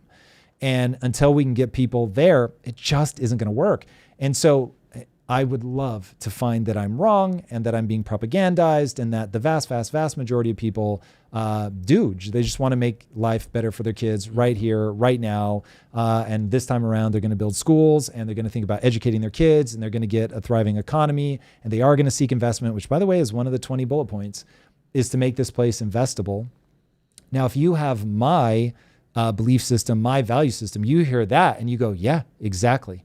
Like if you can get economics to flood into this zone, now economics creates opportunities for people to, what I was saying earlier, if you want people to live a good life, they have to work hard to gain a set of skills that allows them to make progress towards an honorable goal. Progress is the like glowing red thing. It is so baked into the architecture of the human mind that if people aren't making progress towards a goal, they're going to be miserable. Now, I say honorable goal on purpose, because if your goal is to tear somebody else down, that is not an honorable goal. But if they can do that, man, that'd be amazing. So yeah, got to get investment. And that they then have to turn that investment into making things better, making them more beautiful, making them more just, man. You got to do it all. All right. Call me crazy if I'm going off the rails here, but I'm seeing similarities in how you said that this is more of an ideological debate versus a territory debate versus a good versus evil debate. It's my fundamental belief is blue is red, and your fundamental belief is, red is blue. So it doesn't matter. All our language, all our equating mechanisms are all thrown off because we're just calibrated fundamentally different. Yep. Hypothetically speaking, right? This kind of gives me a sentiment of like left versus right relations in America right now, where there are people on the right that think it doesn't matter what we do, it doesn't matter what happens, the Democrats are too far gone. Same thing for the Democrats. It doesn't matter what we say, it doesn't matter how much we show them, Trump's a fascist and we're never going to save him. Now we've removed the ability for our kids to do better than our parents. This generation is already acknowledging that. So now think about the generation coming up under us. Is it one of those things where we are, in effect, going to have a similar conflict to what we see in the Middle East, but because we have Starbucks and we have low-level capitalism, we have something to do every day. We haven't necessarily radicalized as the people in the Middle East who they wake up every day, they don't have a lot of options, so then they default to terrorism. Over there, if you don't have your own business, if you don't have an architecture, it's pretty much that 70% of the economy, the business is kind of still going. That's why terrorism, quote unquote, is a easier business enterprise to recruit from. You know what I mean? I think it's a little bit different than that. Yeah. So that would make sense in a country that's really struggling financially, whether it's piracy, whether it's just outright theft, corruption, whatever. Yeah. For sure, if culturally that's become acceptable and now it's baked into just the architecture of the way that your country works, then that's a huge pain in the ass, and you're gonna have a very hard time ever getting out from under that, because you would have to address the issue at the cultural level. Okay, but let's set that aside for a second, and let's talk about the more profound driver, which is religion. So I think that religion is an answer to an evolutionary question. And the evolutionary question is, how do I get 150 people to cooperate flexibly together? And the way that you do that is you give them something that's bigger than themselves that will rally all of them together. Now, as humans, we tend to splinter off at around 150 people because we can't really tell who they are. And the way that we're able to build something even bigger that will then go unify disparate people is by having all these disparate groups still be unified under the banner of we believe in the same God. And so this thing that's bigger than us tells us this is what is true. This is what we believe. This is how we worship. And so when I find somebody that has all those same things, what I'm really finding is somebody that shares my values. And so we can cooperate very easily because I realize, oh, you have the same like representation of Zeus, or you believe in Jesus or whatever, Muhammad. And now it's like, oh, cool. We're clicked up. We can cooperate together against somebody that we identify as an outsider. So it's just another way of drawing these circles. So the circle usually starts with me, then it goes family, then it might go like town, city, country, religion, and then religion becomes the biggest one that's really real. Without an external threat that would make us unify as humans, that's about as big of a grouping as you're going to get as religion. And so when you've got that thing that is anchored so deeply in evolution saying, oh, this is an organizing mechanism. And that organizing mechanism carries these things that people are willing to die for. Let's call them values. So people have these values that they're willing to die for, and they are transmitted through religion. Until you reform the interpretation of the religion, they're going to die for those things. And so part of what we see, the difference that we're seeing right now is what Nietzsche said. The rough paraphrase of the quote is, God is dead, and we have killed him, and we will never be able to wash the blood off of our hands. Now, the way I interpret that, and this maybe scholars disagree, but the way that I interpret that I think is incredibly useful to understanding this moment in time is God conveyed a set of unified values. We have killed off our unified values, and that is going to have such horrific consequences that we'll never be able to wash the blood of the people that we will kill now that we no longer have these values in place. There is a reason that the most murderous regimes on planet Earth, the first thing they do is eliminate religion, because I can't have you organized under anybody other than me. I can't have you believe that there's a thing that's worth killing and dying for other than me. And so now all of a sudden, and in fact, this is why people have to read the Gulag Archipelago. First of all, break men and women up as two separate groups. If I asked you, one of these groups is likely to allow themselves to be tortured to death, to be so tough, so gangster, that you can literally drill holes in them, pull their fingernails out, fucking choke them, waterboard them, whatever, and they will literally let you take them all the way to death instead of sign a confession of something they didn't do. Do you think it'll be men or women? I feel like women are petty enough to do that. It's effectively exclusively women. Wow. Okay, so you're chalking it up to petty. I guess we need to redefine being a pussy. Ayo. All right, I'm done. I will chalk it up to once women like grab onto a belief, they believe it so strongly, like they're just going to go all the way. So beliefs can impact humans so deeply that they will literally die for that thing. And once you understand that, then suddenly the world that we're living in right now, as it relates to Jews and Palestinians, comes into relief pretty fast. So one side clearly willing to kill everything, just kill. I can't drop enough bombs. So because we've clicked over into their belief system. And then the other side is like, yeah, we'll blow ourselves up if that's what we need to do in order to advance our cause. And we will get people to live in poverty, no problem, if that's what gets us to advance our cause. And now in the West, where we've lost all of that, we don't stand for anything, so we'll fall for anything. So we've got open borders and immigration and dragging people into poverty through inflation. But all of it tracks back to beliefs and values, period. End of story. Okay, chat is kind of going up right now, and I want to kind of draw some lines in the sand because a lot of people are saying, "Well, Tom, it's not different religions; it's the same religion." No, it's not. Tom, false. It's not. Hard pass. There's so many peaceful Muslims and stuff like that. Yeah, of course there are. Yes, so Tyler Robinson isn't the radical left. Tyler Robinson is somebody who's part of a specific ideologically that may have stemmed from the left. It's the same kind of analogy in that way that these quote unquote radical Muslims, people who are so ideologically captured, they think that the death of another human being is their salvation. Those are the people that we're talking about in this exclusive moment. Hold on, because I'm not going to spend a lifetime making this point clear. You're a moron if you can't separate somebody who is of a faith, but is all about peace and it doesn't want a religious-led government, and somebody who is of that same religion but interprets the text differently and is all for destruction, attack, murder. Like that's how religion works. You look back in history, you had Christians slaughtering people wholesale for not believing in Christianity. But that has become very unpopular within current interpretations of Christianity. Being Muslim isn't the problem. Being a radical who leverages Muslim doctrine in order to justify, internally as much as externally, the murder of other people. So if you want to take somebody who's like, hey, when a person believes these things, that's going to yield something bad, as somebody who's trying to slag off, as the Brits would say, an entire religion, you're fucking dumb. So like, put your big boy pants on, think through the problem.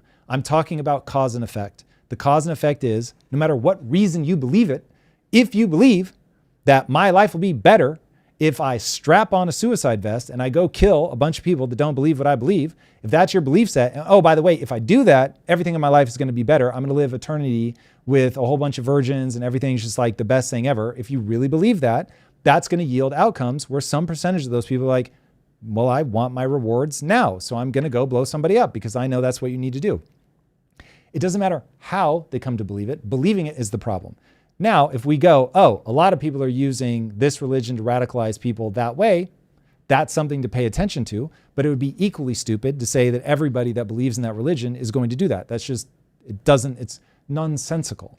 So we're trying to map cause and effect, everybody. And I know people just want to be racist this, racist that, you hate all this, you hate all that. That is like the most Roblox simplistic thinking I've ever heard in my fucking life.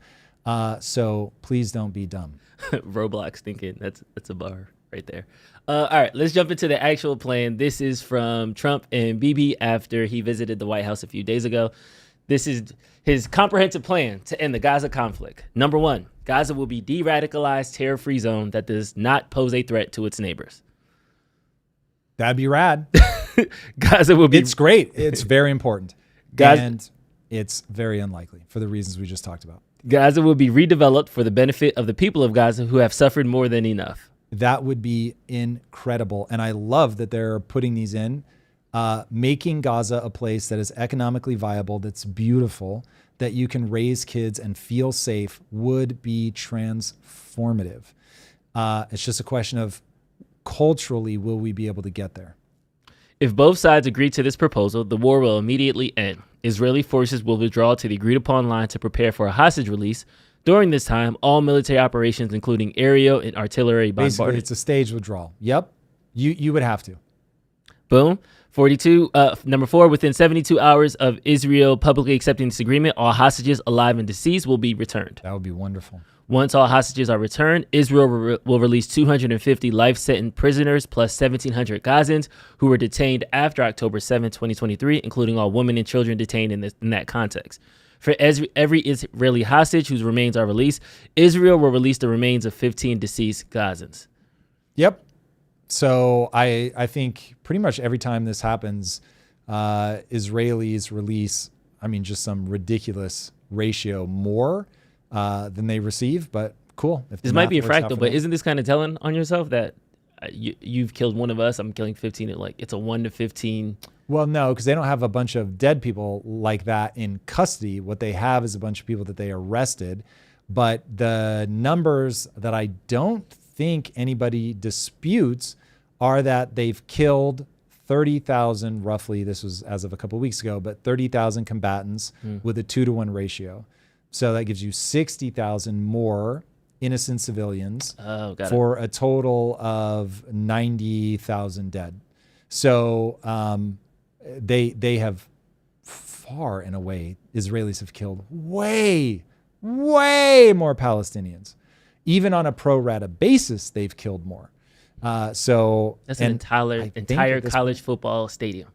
Yeah, bro, war is horrific. Crazy. Once all hostages are returned, Hamas members will commit to peaceful coexistence, and to decommission their weapons will be given amnesty.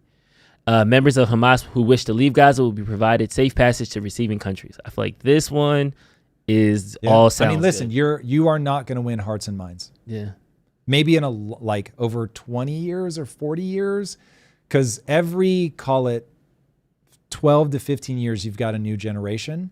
So if you can clock 2 new generations in 30 years that really grow up being taught like cooperation, unity, all of that, you really could turn it around. Like, it's pretty scary how fast you can do it just by indoctrinating kids.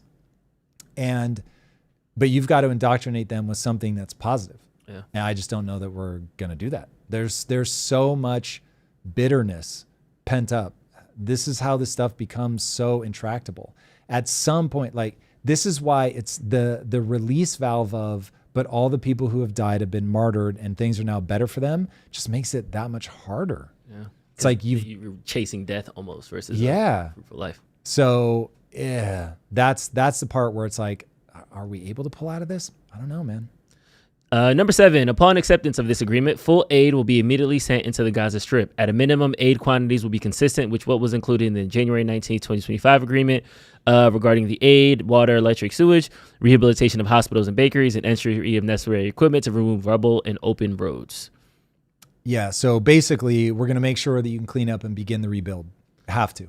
Entry of distribution and aid in the Gaza Strip will proceed without interference from the two parties through the United Nations and its agencies and the Red Crescent in addition to other international institutions not associated in any manner with either party. Opening the Rafah closing in both directions will be subject to the same mechanism implemented under the January 19th agreement. Yep. Gaza will be governed under the temporary transitional governments of a technocratic, apolitical Palestinian committee responsible for delivering the day-to-day running of public services and municipalities for the people in Gaza.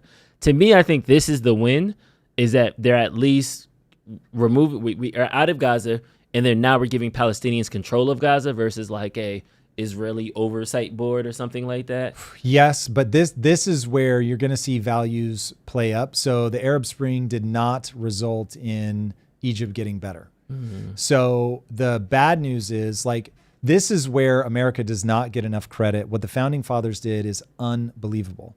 And some of it is timing. Mm-hmm. Like, you don't have social media, so it's far easier to have like a cohesive narrative. You still have that like entrepreneurial frontiersman spirit of like, we expect people to be hardcore, to be able to carry an insane burden. And I mean, I'm curious to know how much this played into it. But there was also dueling. So if you were too like offensive to the other person, they'd be like, well, we're going to shoot each other. Yeah, meet you outside, 20 paces. So did that like keep people in check to some degree?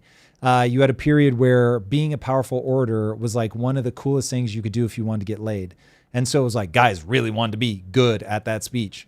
And so now it's like they're forced to clarify their ideas. Writing was considered like one of the most important things in the world. It was a meritocracy because people were getting shot and killed. Mm. So you've got Hamilton, one of the most important figures, learning economics while on the battlefield. He is still carrying economic textbooks like in his saddlebags. It's wild. So that kind of environment is going to give you just different people that are hardwired to solve very difficult problems, and you literally kill the weak. So you have this like natural culling process of who are the people that were smart enough to stay alive, who are the people that had the guts to fight, because that's how they earned credibility. That's how they were able to step into politics. And Hamilton knew it straight up. It's not like this was an invisible thing that was happening in the background. Hamilton was like, I've got to get to the front lines because I'm a dude from nowhere. Nobody knows who I am. I've got to earn credibility. So I'm going to go straight to the front line. I'm going to shoot and be shot at. I'm going to earn my stripes for being brave and for being smart. It is exactly how Churchill rose to power. God, I love his story. It's unbelievable. But he uses literal physical courage, facing down bullets, walking the perimeter of the trenches in World War I. As an officer, he did not have to do that. He chooses to do it. And all of his men are like, this guy's a lunatic. He's totally fearless, but we love him.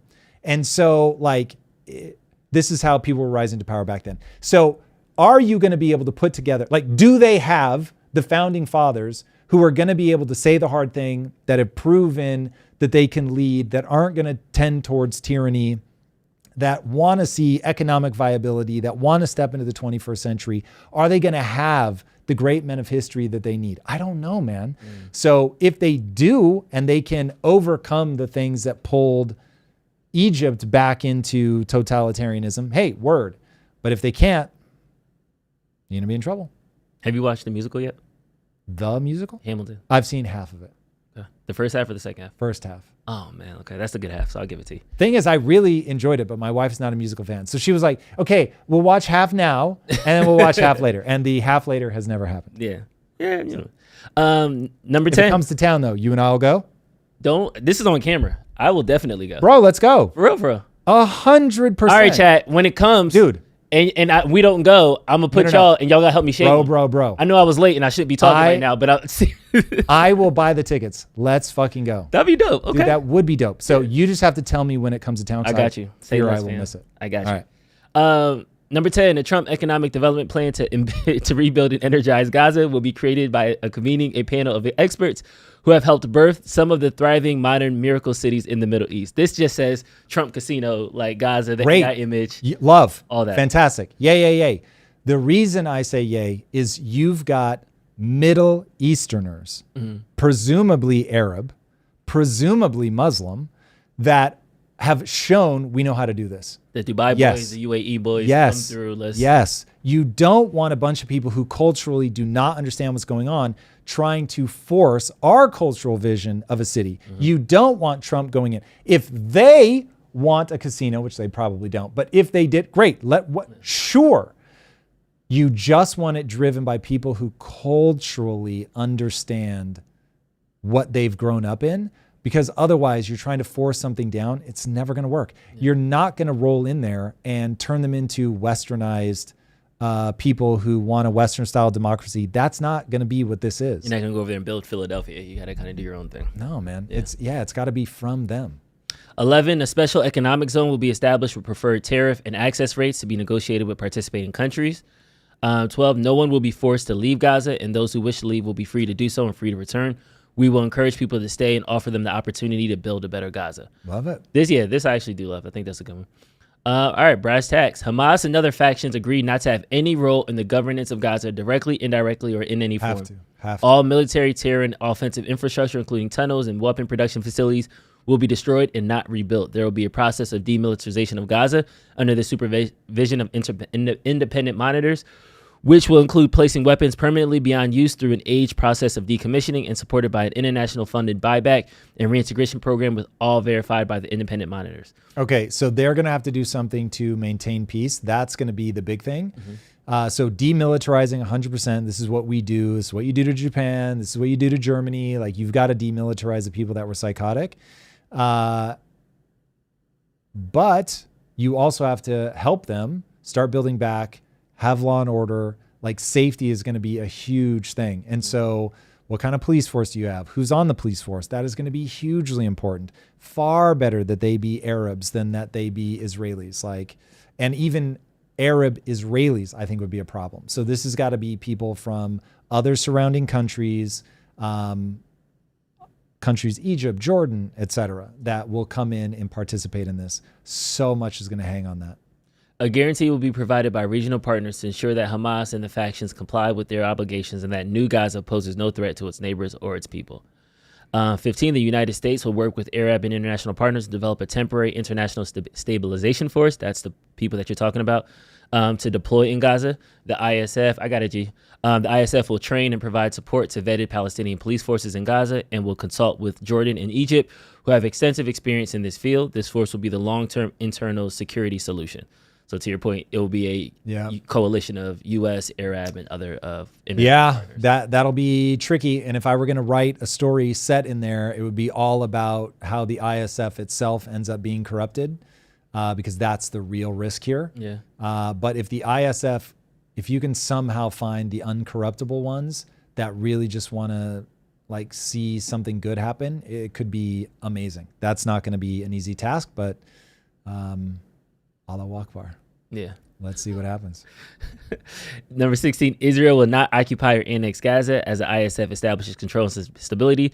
The IDF will withdraw based on standards, milestones, and timeframes linked to the demilitarization that will be agreed upon between the IDF, ISF, and the guarantors in the United States, with the objective of a secure Gaza that no longer poses a threat to Israel, Egypt, or its citizens. 17, in the event Hamas delays or rejects its proposal, the above, including the scaled up aid operation, will proceed in the terror-free areas handed over from the IDF to the ISF. That one's a little, in the event Hamas delays or rejects it, the above, including the scaled up aid operation, will proceed in the terror-free area. So then that seems like. So basically, we're going to take over with this plan, but we're going to take over the areas that do comply and basically put more and more pressure on you guys. Okay. That's at least sort of so that it doesn't have to be an all or nothing thing. An interfaith dialogue process will be established based on the values of tolerance and peaceful coexistence to try and change mindsets and narratives of Palestinians and Israelis by emphasizing the benefits that can be derived from peace. Bon chance. While Gaza redevelopment advances and when the PA reform program is faithfully carried out, the conditions may finally be in place for a credible pathway to Palestinian self-determination and statehood, which we recognize as the aspiration of the Palestinian people. That's a fancy way to say two-state solution. Yeah, don't act a fool for a while, and we'll give you a state. And last but not least, the United States will establish a dialogue between Israel and the Palestinians to agree on a political horizon for peaceful and prosperous coexistence. And then this is the map. Blue is the current line of control. After this is agreed on in the hostage release, it will go to the yellow. And then once you guys act right, it will go to the red. And then once everything is fully mobilized, decommissioned, then they'll go to this gray grade zone, and then Gaza will retain this property. So, I mean, hey, man, I feel like you can say what you want about Trump. If he would have came with a proposal like this for the National Guard in Chicago and Portland, it probably would have been met with a different reaction. So I at least appreciate the sensitivity in how the language that they're using. It seems very neutral, and it seems very focused on driving peace for everybody and not this is Israel's plan, but Trump is saying it, or this is, Hamas is backdoor. Like it doesn't seem like they're tough on both sides. And I really want to hear directly from Palestinian leadership as to how they perceive this. Mm-hmm. Obviously, we're hearing through intermediaries. We're hearing from Western living people that show up on Piers Morgan. But I want to hear directly from their leadership. If their leadership is like, yes, this is good. We are on board with this. This is fantastic. We actually think that this is going to get through. But I haven't heard anything. Yeah, totally. 1, 2, 3. You're right. What leadership? But somebody somewhere is going to have to claim to be leadership. I want to hear from those people. Then we can hear all the debates about whether they're the real leaders or not. But I want to hear from somebody. I just looked and I'm seeing a lot of the EA Sports talk. So either our chat was like, yeah, cool, we moved on already. Okay, cool. That works. I don't know if you've seen anything, Mason, but... Yeah, so Sparky said, this just reads like a big list of wouldn't it be nice? Not to be cynical, but history has clearly demonstrated that all of this is so much easier said than done. Yes, facts. Facts. I am so not optimistic about this at all. In reality, this is never going to move forward. Not in any meaningful way. That's my very sad, cynical take. Sheesh. I want it to, but this comes down to values and beliefs. And when you've just been bombed to fucking hell and back, are you really going to be like, yeah, you know what? Word. Let's get some schools in here. Let's start building cafes. Like, let's run some businesses and make life better. I don't think so. You're going to be like, fuck those kids. I want to blow people up. That's just what it's going to be. Okay, so I have two questions. Is it, on one side, we should draw the line in X and then just people who don't agree go this way? And no, the plan's great. Run the plan. Try. But if you want to know in my heart of hearts, like, what do I think is actually going to happen? Like, if this were poly market, I'm like, yeah, good luck. This feels like, reading all these words, it's very Western. This is written from this is how like stable countries operate. Yeah. They're not stable. So they elected a government that basically immediately turned terroristic. They elected a government that took billions of dollars in aid and built tunnels for warfighters. Mm-hmm. They elected a government that when like bombing raids are being done, they don't let people into the tunnels. They're like, sorry. And the fighters go into the tunnels. And it's good for them every time they get killed. So every time their own people get killed. I think that's part of the plan, is to win the hearts and minds of the Western world by showing, look how barbaric they are. So, it's, I just don't know that there has to be a change of heart and minds first for that to work. And I don't know that they have. That's why I want to hear Palestinians who are on the ground. I want to hear them talk about this plan. How do they feel? And if they're like, oh my God, this is amazing. Finally, please, Jesus, we just want peace. They probably won't say Jesus, but we just want peace. Yay. That would be amazing. But I would need to hear that. So. It's sad though, because I think it's one of those chicken or the egg things. Cause it's like everybody wants the same thing, but yet we don't think it's going to work. So are we going to then half-ass it? And then when it doesn't work, we just go back to what we're used to, the bombs and the murders and the things. Or like, yes. Can we give a good effort? Like, I just hope. Yeah, I mean, let's try, but they've got to all get in. All right, moving on. Yeah. Let's go to the next topic. We have 2 super chats. Let's do them. Oh, shoot. Super chats. First from Bean Dip Nip Slip. I'm behind in the live, so apologies if you already hit AI, but can you give me specific examples how you personally use AI in your game dev? And are you going to make a GPT similar to Zero to Founder, but used for game dev?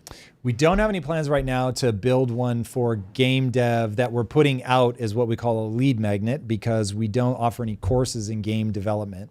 So no, internally though, yes, we have a pretty sophisticated might be the wrong word, but certainly robust system. We use it primarily for asset creation. So we'll use like Midjourney to generate the assets. Then we're going to drop it into a 3D program that actually generates 3D models. We then manually take it into Blender to clean it up a little bit. And then we'll use a 3D program to help rig it. So on and so forth. So we use it almost exclusively for creating assets that we want to put in the game, whether those are static assets like a tree or whether they're movable assets like an enemy. That's what we use it for primarily. Period. And from The Plumber Speaks, is Sailor being misleading calling Bitcoin capital? It's an asset. Bitcoin doesn't produce. I've written a short book, Beyond the Big Cycle, to enhance Dalio's book. I have other solutions than the beautiful deleveraging. Can I send it to you? I mean, people are using it as capital, so I don't have any beef with that because they're now offering loans against it and all that. So no, you could get into the semantics of it. I don't think it matters. The reality is it is an asset class that people believe in, they will loan against. And so, yeah. You can effectively turn it into money instantly through stable coins. So whether via a loan or just actually directly selling it for stable coins. So yeah, I don't have any beef with that. I don't think he's being dishonest. I do think he's trying to solidify a narrative to get people to behave in that way, but I don't think there's anything disingenuous about it. All right. Thank you, Plumber, for the $50 super chat. Damn. Very appreciate it. Damn. Appreciate it. All right, let's jump into it because there has been a lot of salty action happening. Yeah, let's start with the Electric Arts acquisition.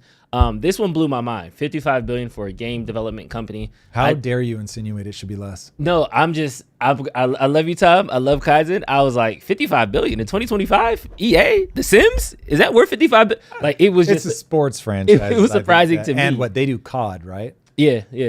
Call of Duty, EA Sports, The Sims, I think, are the biggest 3. Gamers in the chat, let me know if I'm missing anything. So it's one of those things. This is good because any deal in a space means that activity is rolling. Other people are looking for it. So I know why gaming. That I don't really care about it from that perspective. Got it. But in terms of, I expect players to care about this very deeply. Now, the player community is like sort of in a weird state in terms of one of the things that they're saying is, oh my God, yes, they've been bought by a company, a consortium of investment houses that are in Middle Eastern. This is going to be great. No more woke garbage, right? There's a huge contingency of millennial gamers. The more time I spend watching gaming content, the more I realize how much this is a millennial reaction. It's utterly fascinating. But millennial gamers are up in arms about anything that has to do with woke, this, that, or the other. So like, this is going to be awesome. But then people are like, well, hold on a second. Didn't Saudi Arabia bone saw a cat to pieces in the not too distant past? Is that aren't they going to inject their own values into the games? So it'll be interesting to see how this plays out. So for sure, they're going to now inject their values or have bumpers in the alley of don't say things bad about us or whatever. So you will for sure see that the bad guys in an EA game aren't going to be Middle Eastern. Let's just say that. So they're going to point you in some other direction. So certainly brace yourselves for that. But ultimately, businesses like this, especially when you're doing it on debt, they need to make money. And so the things that I would expect gamers to really be focusing on is what are they going to do to the monetization here? Now, the reality is, as a game developer, I'm paying a lot of attention to where games are going in the future, and games are going mobile. Mobile gamers don't have all the beef with the microtransactions. So you can expect that they're hyper aware of that they're going to be looking for ways to incorporate microtransactions into what they view as the future. And so if I were them, I would be looking at this going, oh, okay, how much of our revenue do we generate off PC gamers? Do we think that's increasing or decreasing? I would say it's decreasing. How much are we making off mobile? Do we think that's going to increase or decrease? I think they're all going to look at that and go, that's increasing. So I would expect over the next 10 years for them to begin putting more and more of their time and attention into mobile first things, migrating their famous properties into mobile playable games, either simplifying the mechanics or just using more of the loot-driven mechanics, pay-to-win mechanics, things like that. And so millennial gamers, traditional gamers, however you want to think about it, which, by the way, I'm one of, not millennial, but traditional. So I play on PC and console, and I'm not a big fan of where things are currently on mobile gaming. But I think you're going to see a move like that. So if gamers are going to either be excited or be traumatized, I would look at it from that perspective, because these guys, when they do acquisitions like this, they're not like, I like games. They're going into this and they're going, oh, I understand this at the level of a spreadsheet. The vast majority of the people involved in these acquisitions don't play games, have never played games, literally don't care. They are like Warren Buffett. They are sitting looking at a bunch of spreadsheets and going, where is something undervalued? Where do we think we understand the future better than somebody else? Where is there a discrepancy between the price that the shares are trading at versus where we think they'll trade at in 3 or 5 years? That's it, man. That is how they process through this stuff. It is totally mercenary. Now, you don't need to be traumatized by that, because one of the most mercenary things that a company can do is go find the young, hungry talent that really want to make something awesome. This is what always makes me laugh, is that, remember, companies are leading from the back. So you'll get Quest ended up succeeding the way that it did because we led from the front. We were, for our own reasons, hell-bent to build that company, and we didn't know if it would work.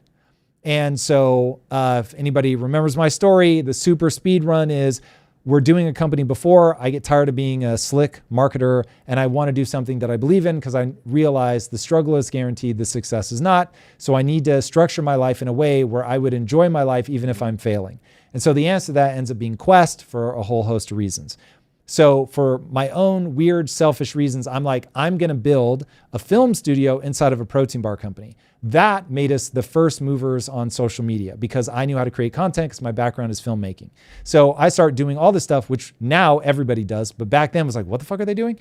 And so we were shooting our own commercials, making UGC style content, working with other people to make UGC style content. It was just crazy. And so because we did it way ahead of anybody else, the company just absolutely explodes. So that was us going, this might be a suicide run, but I really want to do this for my own reasons, and it worked.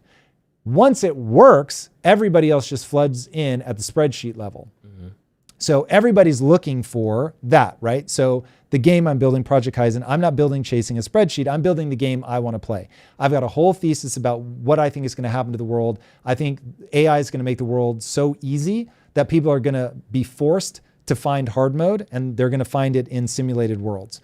That isn't what I'm building today. I'm laying the foundation, trying to figure out the game mechanics. That's 5-10 years away. But anyway, so I'm leading from the front. Maybe it'll fail catastrophically. When you lead from the front, you run that risk. But this acquisition is about leading from behind. So gamers have proven, we want a mobile game. I'm just growing up with a mobile device, always in my hand, always easy. I'm not growing up in the PC era where it's like all my friends get together. It's just not how they play games now. So if you want to understand where this acquisition goes, look at it through the lens of assets, investments, entrepreneurship, and it's going to get a lot clearer. And so they're going to try to maximize the revenue of profitable revenue. They're going to try to maximize the profits. Is a better way to say it. They're going to try to maximize the profits of all of those games, and they will do it through the ways that I just talked about. So that's what I'd be thinking about. Now, I get why, like, it was sad for me to watch what happened to Star Wars, but there's always going to be cool new shit. So, like, look, I get it, nostalgia, all that. Nobody's more like nostalgia baited than me. But at the same time, good games will continue to get made in the way that you like good games. They just might be super niche. So I will do a PSA to all of my millennial gamers out there. I've watched so much of your content. Literally at this point, I've seen well north of 100 videos about the state of the gaming industry, specifically from, they don't call themselves millennials, but you can tell that they're millennials, from their perspective. And it's just all lamentations. And you are making these less fun for yourself. And I would just say, find a path to, like, where's the joy? Where's people doing cool stuff so you can fall in love again? I want that for you. So we'll see. Anyway, that's the state of play right now. All right, so we have that on one side of the coin. And honestly, the gaming community seems to be aligned with it. Hey, it's not private no more. Hey, I see this is going to open up more investment. It hasn't been what we've seen on the other side, where the Riyadh Comedy Festival was announced, and all these comedians were announced to be a part of it, and immediately everybody was mad. Like, how can they speak to this? This is the same country that killed the journalism. This is going crazy. People have memes because Pete Davidson lost his dad in 9/11, so people have memes of his dad looking in heaven. Like, how dare you go to the country that was... So it's kind of like on one side of this, people are like, oh, okay, future of gaming, we finally got the investment back. They're leading from behind. We're good. But then on this side, it's like, comedy, how dare you do comedy in the authoritarian regime? How dare you open up those relations? Are these on the same thing? Like, does this... Everybody's going to have to decide, how do you treat somebody that has different values than you? Do you try to alienate them, isolate them, and say, until you think like I think, fuck you? Or do you go, all right, listen, I don't like a lot of the things that they stand for. I see what they're trying to do. They're trying to modernize. I'm going to look at the restrictions that they're putting me under, and I'm either okay with the restrictions or I'm not. And they can't make me say something I don't believe, and I won't say something I don't believe, but I don't need to go over there to be antagonistic. I am running a business. This is very good for my business. I'm going to go or not. And so I believe it's Shane Gillis that decided he wanted to take a principled stand. Totally get that. In full disclosure, Saudi Arabia, I went to Saudi Arabia to do 3 live interviews there. They were doing a health expo, and they wanted to bring me in to film live from the health expo. And I went and did it. And I had no beef with it whatsoever, fully aware that Saudi Arabia itself had a journalist killed. But I'm like, it wasn't like the guy running this event is over there like wiping the blood off the bone saw. Come on in, Tom, we're good. Just as I would not want to be judged for everything that America did, nor would I say that anybody coming to America is signing off on everything that America did. Oh, and by the way, I want people to cooperate with us. I think that Saudi Arabia is finally trying to step into the 21st century. Behind the scenes, I think that they are using violence to corral like the royal family, to get everybody pointed in the right direction, to understand that we're going to have to move away from oil, all that. I see humans as incredibly complicated figures. You were not going to look at any government, any point in history and be like, oh my God, they just did everything right. Yeah. So I was just praising the founding fathers, who, by the way, had slaves. So it's like, you're just never going to find it. So I don't know what universe people live in. I don't have a beef with anybody that's like, you know what, I want to take a principled stand. That means more to me. Yeah, go do your thing. That's going to allow you to say things and be taken as credible later that other people won't be able to say. And for people that are like, yeah, man, listen, I'm not signing off on the government, but I've never made this much money for this before. Oh, and by the way, I want to go see it for myself. Yeah, totally. That was exactly what I did. And I was like, my answer when asked was, they cannot get me to say something I don't believe. Given that, I've got no problem. And so I went and did the interviews I wanted to do, said the things I wanted to say, and literally didn't have to corral myself. We were talking about health, so it's not like Saudi Arabia was going to come up. So I was like, yeah, no beef with this whatsoever. So that's how I would look at it. Like these guys are running a business. They are entertainers. But when, let's say your normal fee is $25,000 for a gig and they're going to pay you $250,000. It's like, even as like a life story, it's just interesting. Again, they're not being invited by the guy wiping blood off the bone saw. So, and just keep in mind, how many people have American governments killed like this week? So yeah, I don't know. I think people are, instead of trying to build bridges, people are trying to find reasons to be holier than thou. It doesn't resonate with my belief system, but people should do what they think is right. Yeah.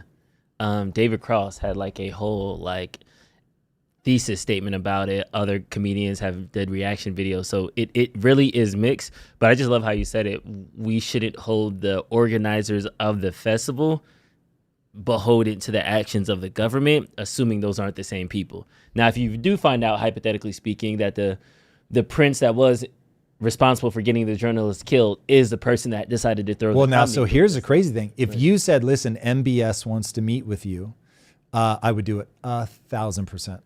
1,000%. And we can just assume he is the guy wiping the blood off of his bone saw. But when I think about how important the Middle East is going to be moving forward, they're going to be the hub of investment dollars. I think it's something like 7 of the biggest investment houses are in the Middle East. It's wild. So it's like, man, we should be looking for ways to partner, join each other in the 21st century, to put that kind of stuff behind us. So MBS strikes me as a very important figure. And again, I think that when you hear Dave Smith talk about Barack Obama, he's not wrong. And he's like, Barack Obama's a murderer. He killed all these people with drone strikes and all that. And I'm like, yeah. But if Barack was like, Tom, I really want to talk with you about the future of America, would you do it? Yes. Yes, I would, very much. And I mean, look, that's weird. That is it is a region of my brain where I'm like, this is how the world works. And leaders may not kill with their bare hands, but they kill a lot of people, man. And if we don't understand that this is how the world works, and that you both want to call out when it's like, hey, we don't want to do that. And at the same time that you don't go like Mamdani is saying, I'm going to arrest Netanyahu if he comes to New York. It's like, that's stupid.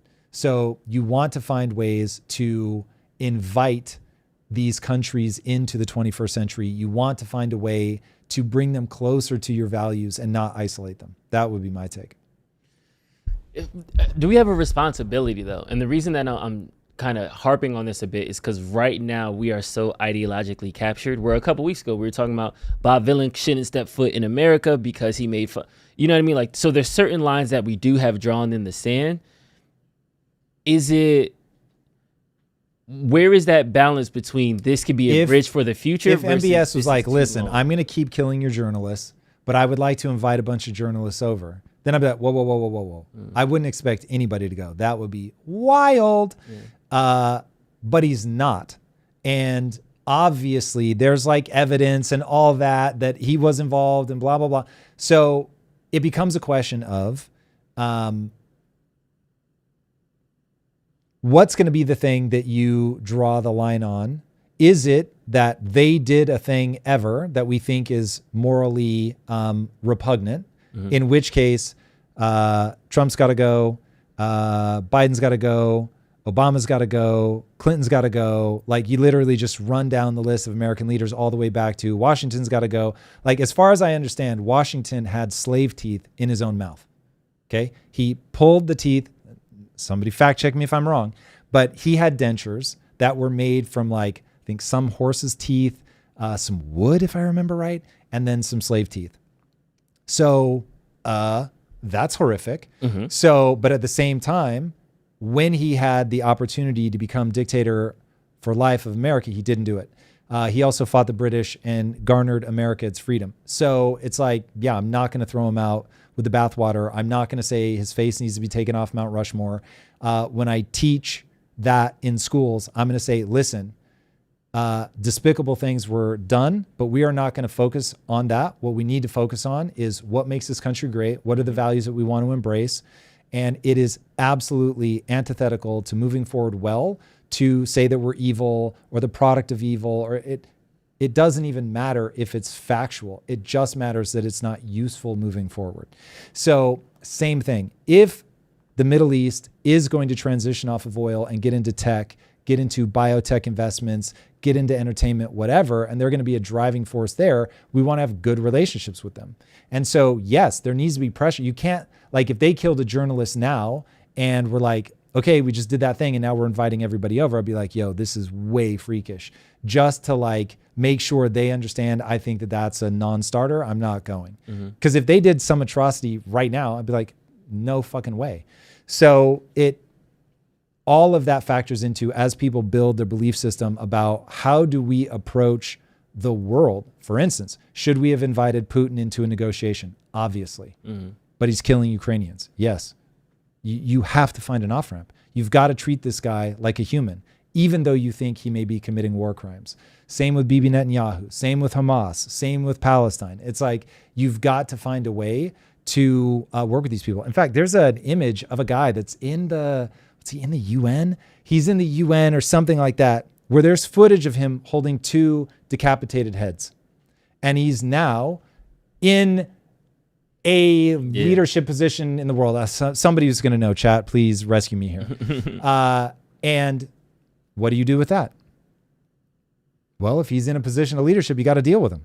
So this is one of those where, yes, like when Trump brought the South African leader into the White House, you say, bro, you've got farmers being killed. You guys are moving in the wrong direction. We've got to address it. But you don't go, they're despicable. We'll never speak to them. And there are, of course, lines around recency. More words are just going to loop. Okay. Shout out to Yeti Bandit. He just dropped the link to the Shane Gillis George Washington slave joke. It's in George Washington slave quarters. By the way, the first thing you do when you walk into George Washington slave quarters is you go, ooh. Somehow worse than I thought they were going to be. It's rough, dude. That guy had a fucking dungeon.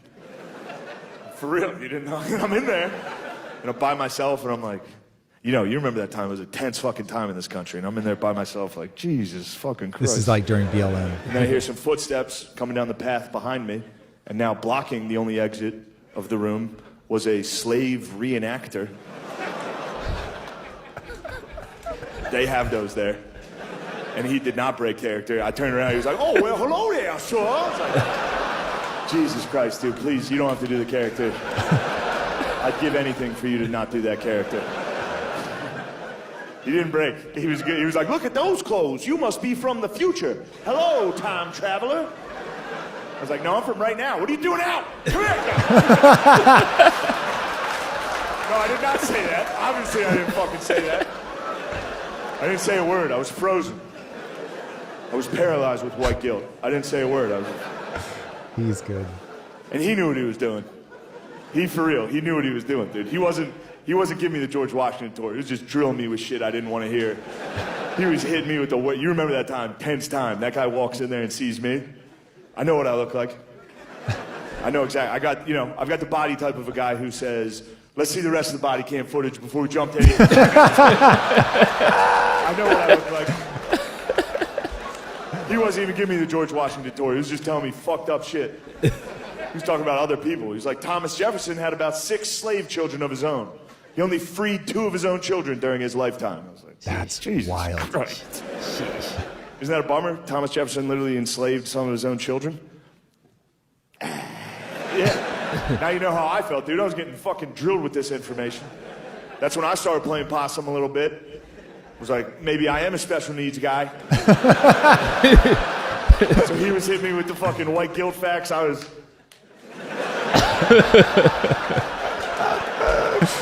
Dude, it was a battle, dude. It was like 2 wizards fighting.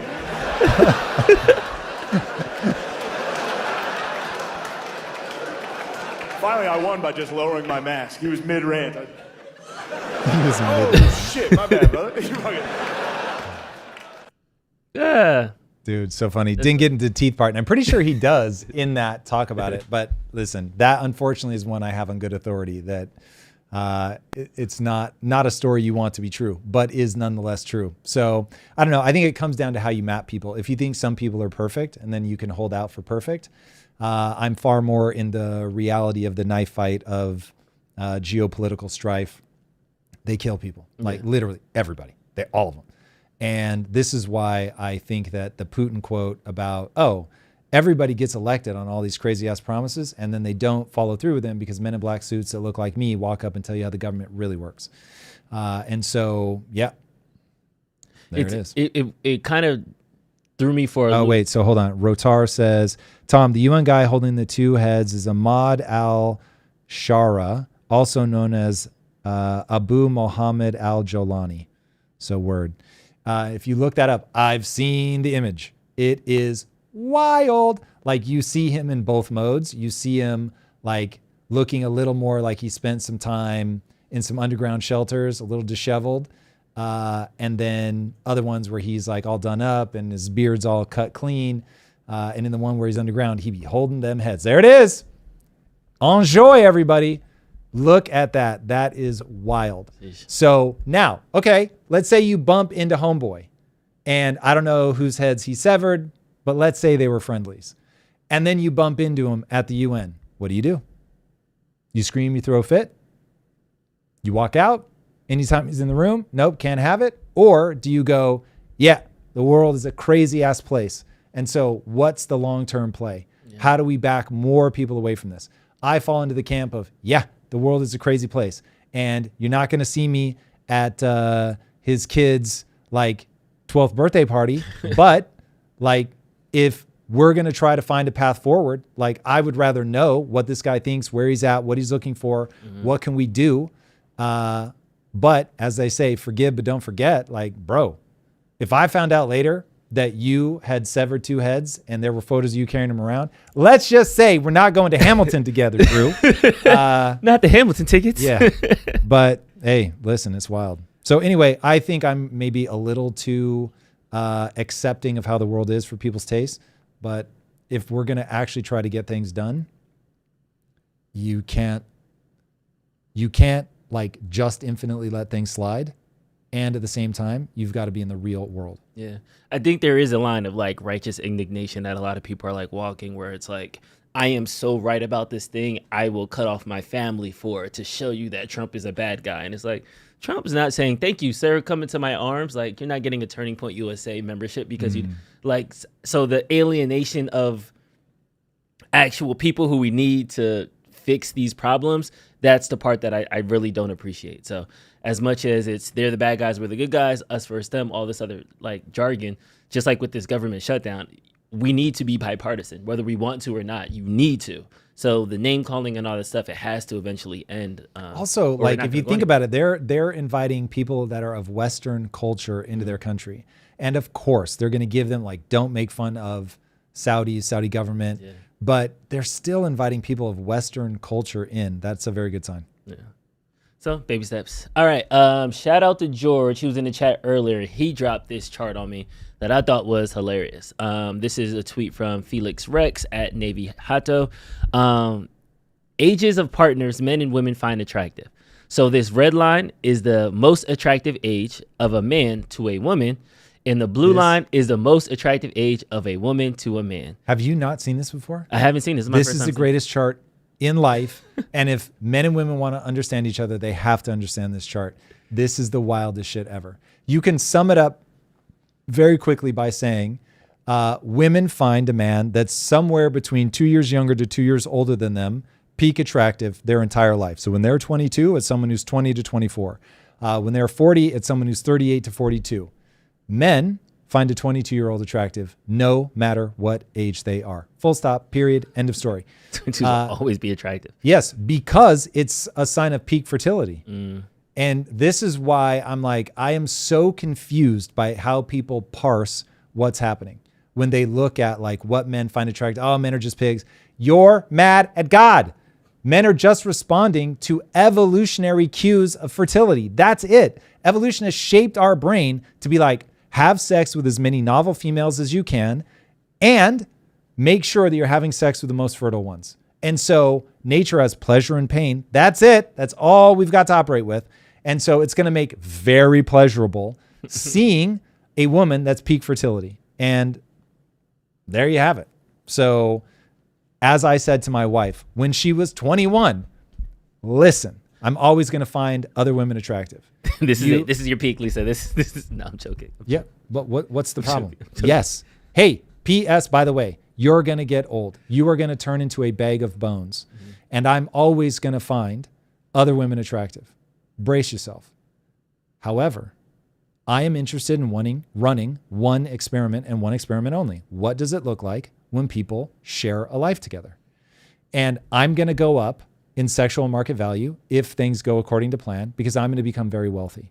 You're going to go down in sexual market value because you will become less attractive over time. And it doesn't matter how good you get entrepreneurially. It doesn't matter how smart you are. That's not what women are valued for on the sexual market. Mm. However, I want to partner. I want to go through life with somebody. And that's so much more valuable to me. That's so much more interesting to me. But if you ever think the thing I'm valuing you for is your sexual market value, you're going to get insecure. So don't value yourself. When you look back at yourself through my eyes, don't value yourself for just sexual market value. First of all, I respond sexually to people that I have a connection with. Not that I don't respond to just pure sex. They look good, fertile signals, yay. But in the context of our relationship, you need to understand how I'm looking at you, which is very different. Now, by acknowledging this and explaining to my wife why I'm actually with her, that I'm not looking over your shoulder, I am not interested in trading you in for a younger model. That's not what I'm interested in. We've been able to have an incredible life. And by the way, she has maintained phenomenal physical shape. So God bless her. And I thank her for that all the time. Mm-hmm. But ultimately, we're both going to be old as hell.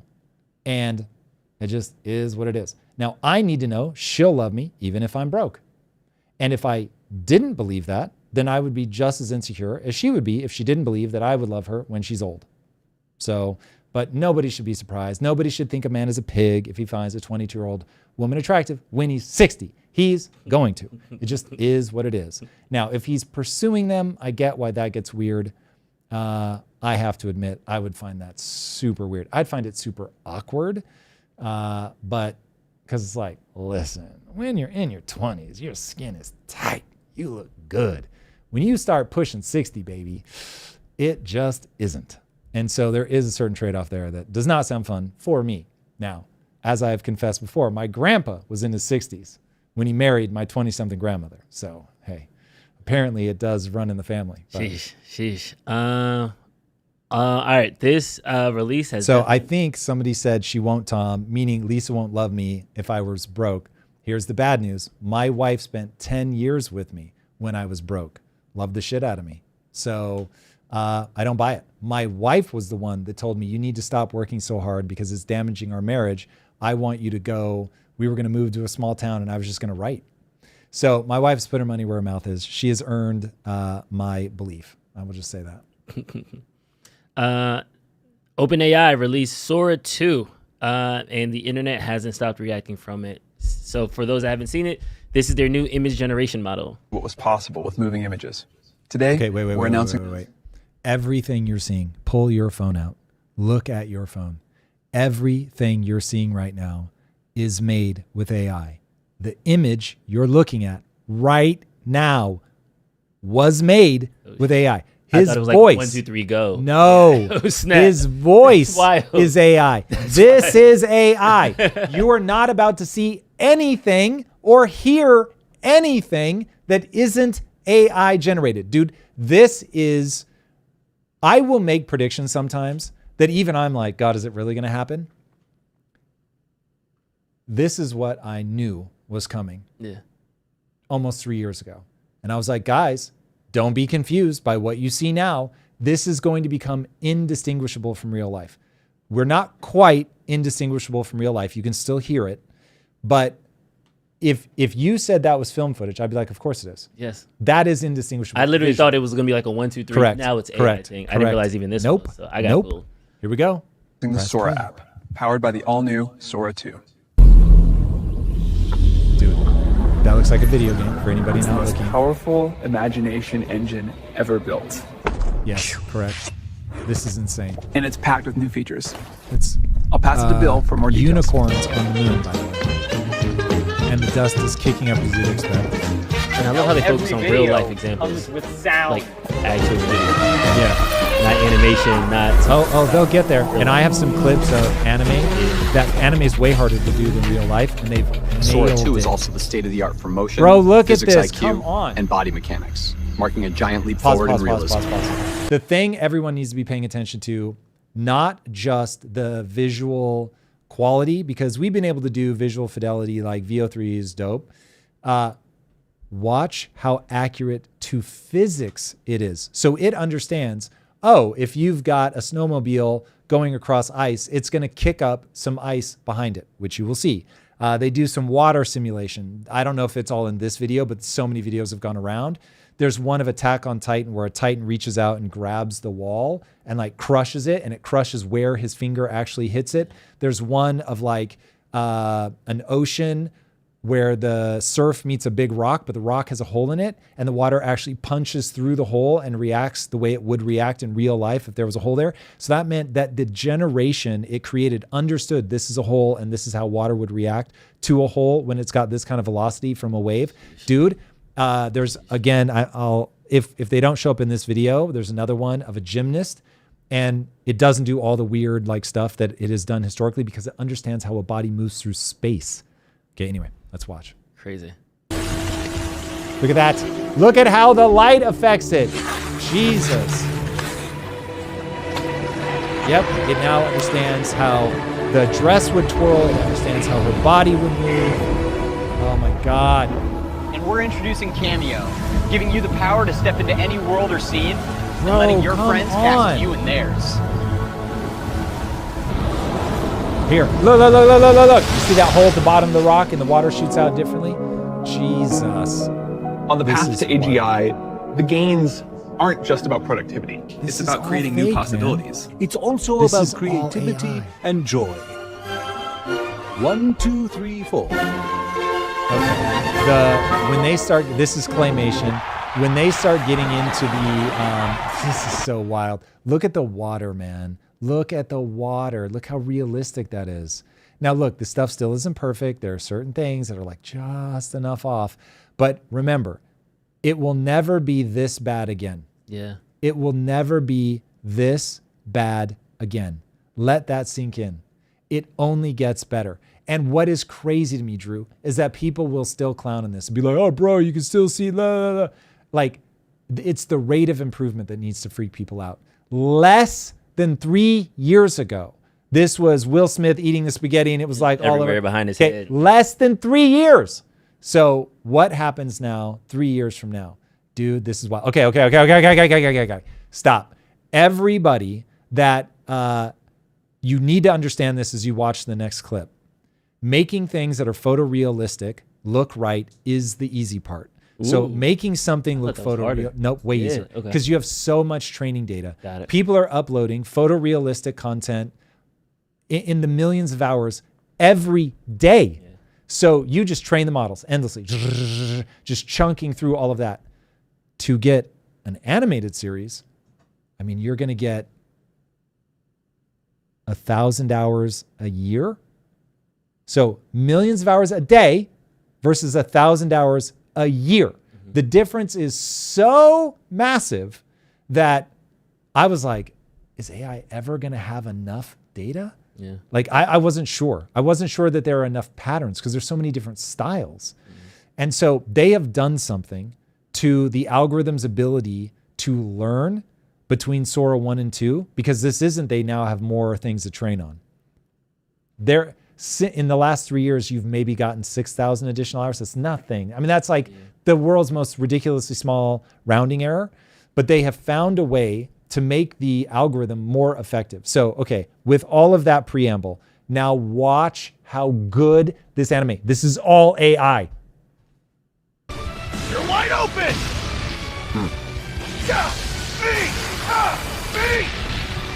Just one. Even the performance and the voices are close. Finish Shinigami. Like hell I am! That's, I mean, you can tell it's AI, but that's what his voice sounds like in the anime. I'm not done yet. This is so wild. This is for Attack on Titan fans. Like, dude, this is so good. It's so real. Like, I know what character, that's Levi. Like, you know who these are. Oh my God, this is insanity. This is insanity. You can't, okay, pause. So I had one of those moments yesterday where I'm like, I'm going to just quit everything. And now's the time. We just launch, and I just make YouTube videos based in Kaizen world, Kaizen to the Air Gap, Project Kaizen. That's it. I do nothing else. Like, this is one of those, if we can prove the model out, bro, like, now I can build a business around telling my stories without having to hire a 50-person animating team. Like, this is to shoot it. Insanity. This is insanity. So the only thing that I think is still missing is you can still only do it on characters that already exist, but because it does need some amount of training data. So the question becomes, how expensive will it be to create the baseline of those? It's probably still too expensive. But if tools come out that let you train them yourself, I'm going to guess a year from now that you get something open source that allows you to train it. Because those models already exist. You just it needs to be physics aware, and then you need to be able to feed it your own characters. Man, this happened much faster. I thought we were still... Yeah, I agree. I would say 4 months ago, I thought we were 18 months away from this. So I thought we were still 14 months away from this. Sorry, I say 8 months ago. Roughly a year away from this. So the fact that it's come out this fast is startling. And to your point, they just said Bill will be back in Sora 3. What are we going to be a year from now? It's mind-boggling. Okay, insane. I have to be honest. I have to give you credit. I have to say this publicly because you have been one of the people that have been telling me from day one, Drew, use AI. Drew, use AI. I did a musical last year. You're like, yo, Drew, just upload your music. Just do it. Nah, I got to mix it, and the new AI model, just upload it. So seeing something like this come out is like, I was like, oh yeah, I'll do it next week when I get some time off. You know, I'll be in the hotel room. I could just bang some stuff out. No, like, I don't even have the time to push it off and wait till later because it's going to be so fast. Now I'm like, I could do the whole thing. I could put the whole show in anime. Yes. It just opened up more things. So like, to the people that have said, that you have said like, hey, AI is important. Maybe they see it like, give us a wake up call, give us an alarm. I know I'm using analogies that are applicable to me right now, but a lot of people are thinking like, oh, okay, AI is coming for our job, sure. And then they kind of like tune it out. They see one bad video. Oh, AI is not there yet. They see one messed up frame. They say, oh, okay, yeah, it's not going to take my job yet. But this rate of change is crazy happening right now. So what I will say as a PSA is that if you're fighting back against this, you are a lamplighter. You are a horse and buggy manufacturer. And the reality is you can fight against electricity as much as you want. You can fight against the automobile as much as you want. They're going to happen. They're going to happen. And I just did a video on this. Like, you need only think about game theory. Game theory tells you AI is going to be developed no matter what, no matter how dangerous it is. It doesn't matter. It is not going to stop. It is not going to slow down. We can't afford to because other people will do it. Any technology that has an advantage will be developed, and AI has a tremendous advantage. It is going to be developed at breakneck pace with all the brakes ripped off. That is how it's going to happen. So now, given that, if you're watching the rate of change and you don't realize like how much difference a year makes, you don't have to project out very far. So if it took us 3 years to go from the original Will Smith eating spaghetti to now things that are truly photorealistic that understand physics, just go out 5 years.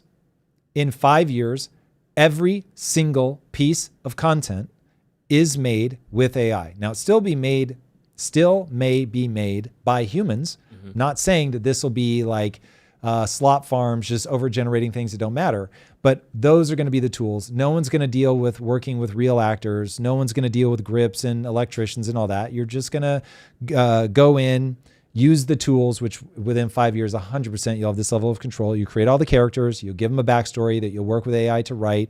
And then literally because it'll still probably take a certain amount of time to render. So let's say over the course of a couple hours, you render an episode of television or a feature film, and that's it.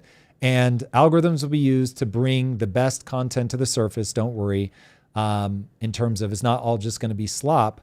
But what you want to think about is, do we actually want slop? And I think the answer is yes. I think people are being derogatory about it now in the same way that people are being derogatory about shorts. But the reality is, one of the things that I most enjoy doing with my wife is sitting down and for an hour just watching funny short videos. It's wonderful. It's a thing that's added like joy to my life. Like, it's incredible. So there's going to be a change. And for us old people, there's going to be a mourning period of like, oh, video games will be different.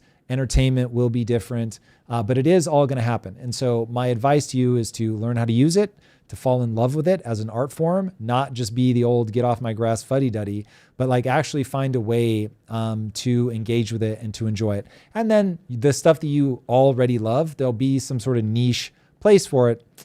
But this entertainment will be the difference between Netflix and TikTok. Like when you think about the how big of a chasm there is between that. Actually, no. In the next 5 years, it will be the difference between standing in line 1989 to get a movie ticket to see the original Batman at the movie theater later that day and TikTok.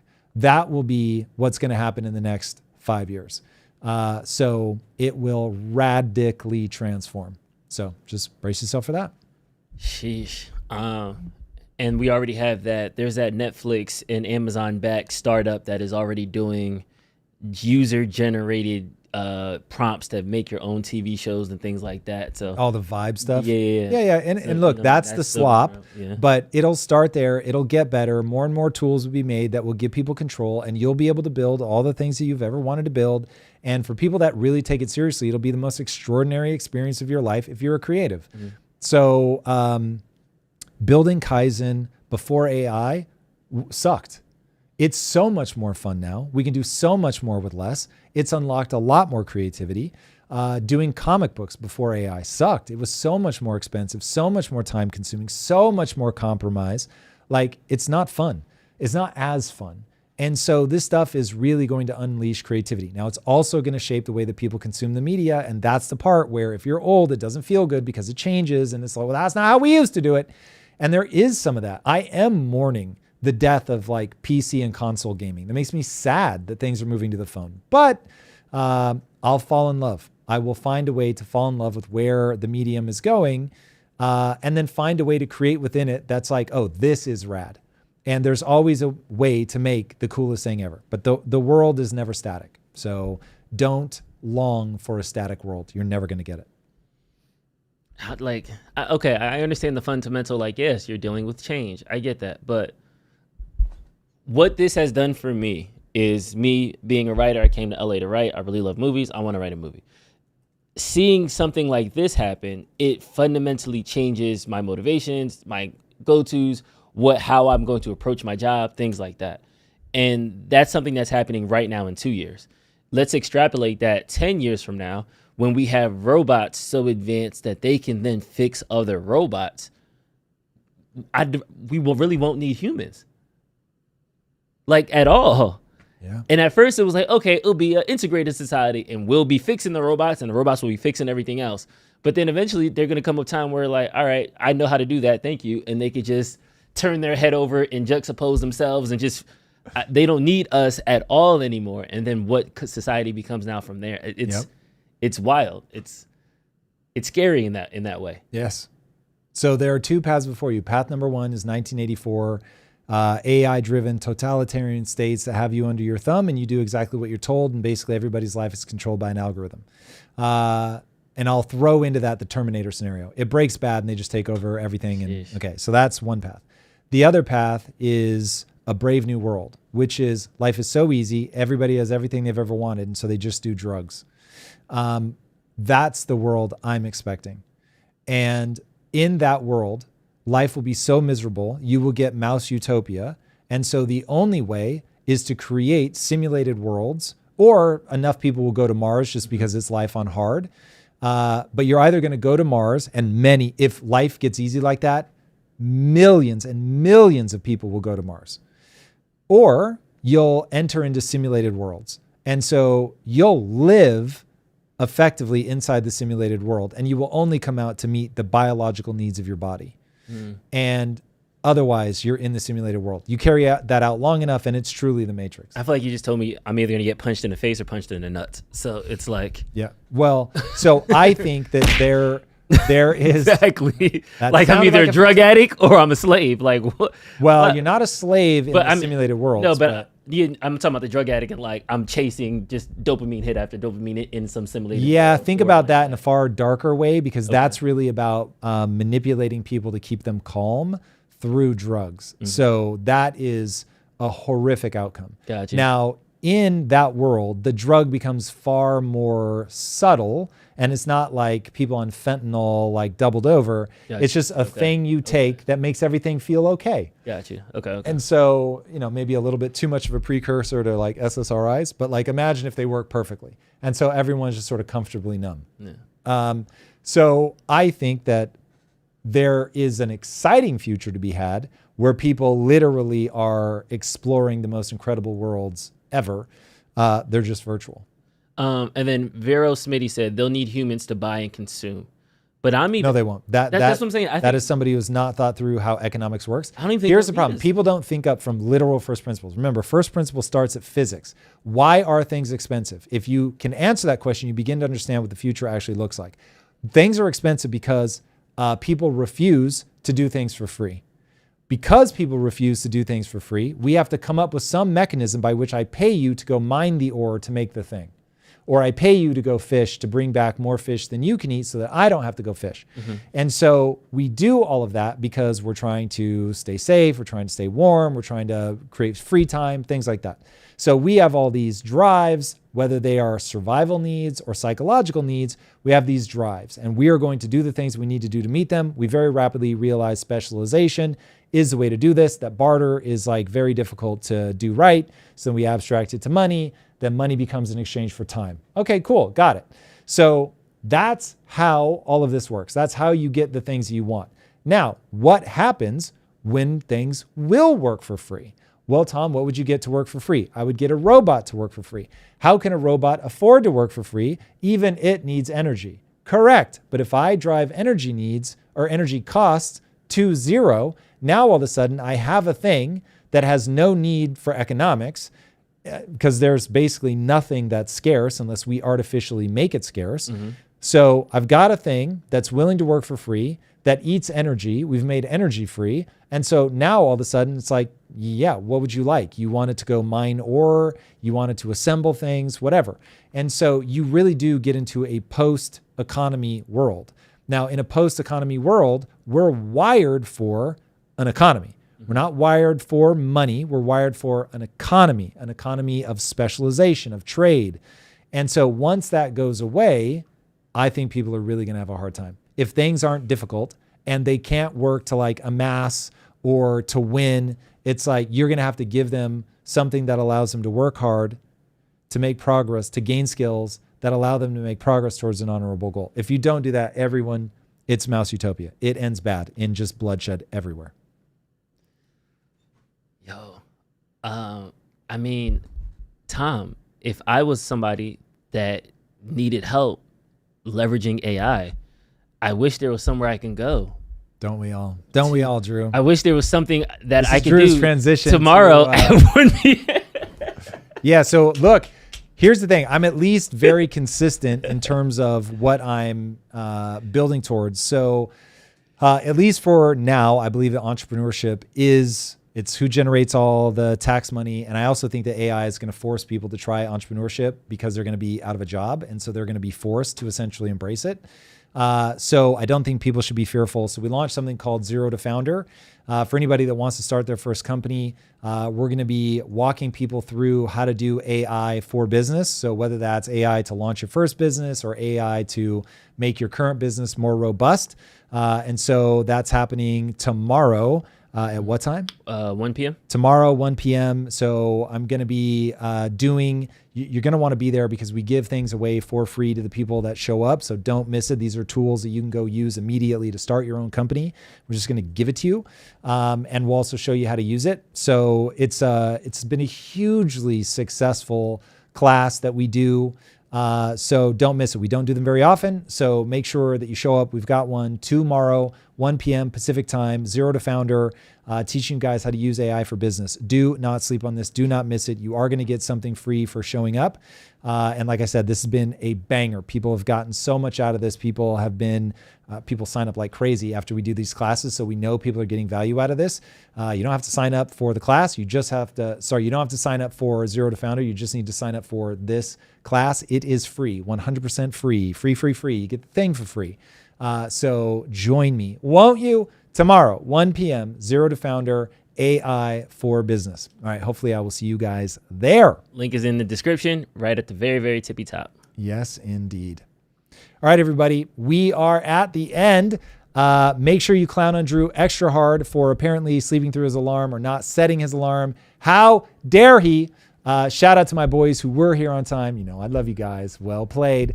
And to everybody that shows up for this show, we cannot thank you enough. It's amazing. So we very much appreciate your engagement.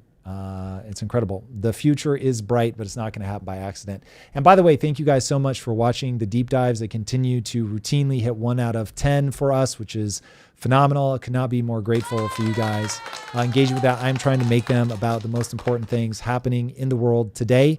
The most recent one, if you haven't seen it yet, was on Charlie Kirk. Please watch that. It's not just about Charlie Kirk. It's about what Charlie Kirk means. It's about how we find each other back in the middle, how to make sense of the violence that's happening right now. So please, since they all end in a playbook on how to move forward well in these moments of hyper disruption, will you please go give it a look? If you like it, please share it. That would mean the world with us. Like, subscribe as always. All right, guys, love you bunches. And I will see you on Friday if I don't see you tomorrow at 1 p.m. for Zero to Founder. All right, later.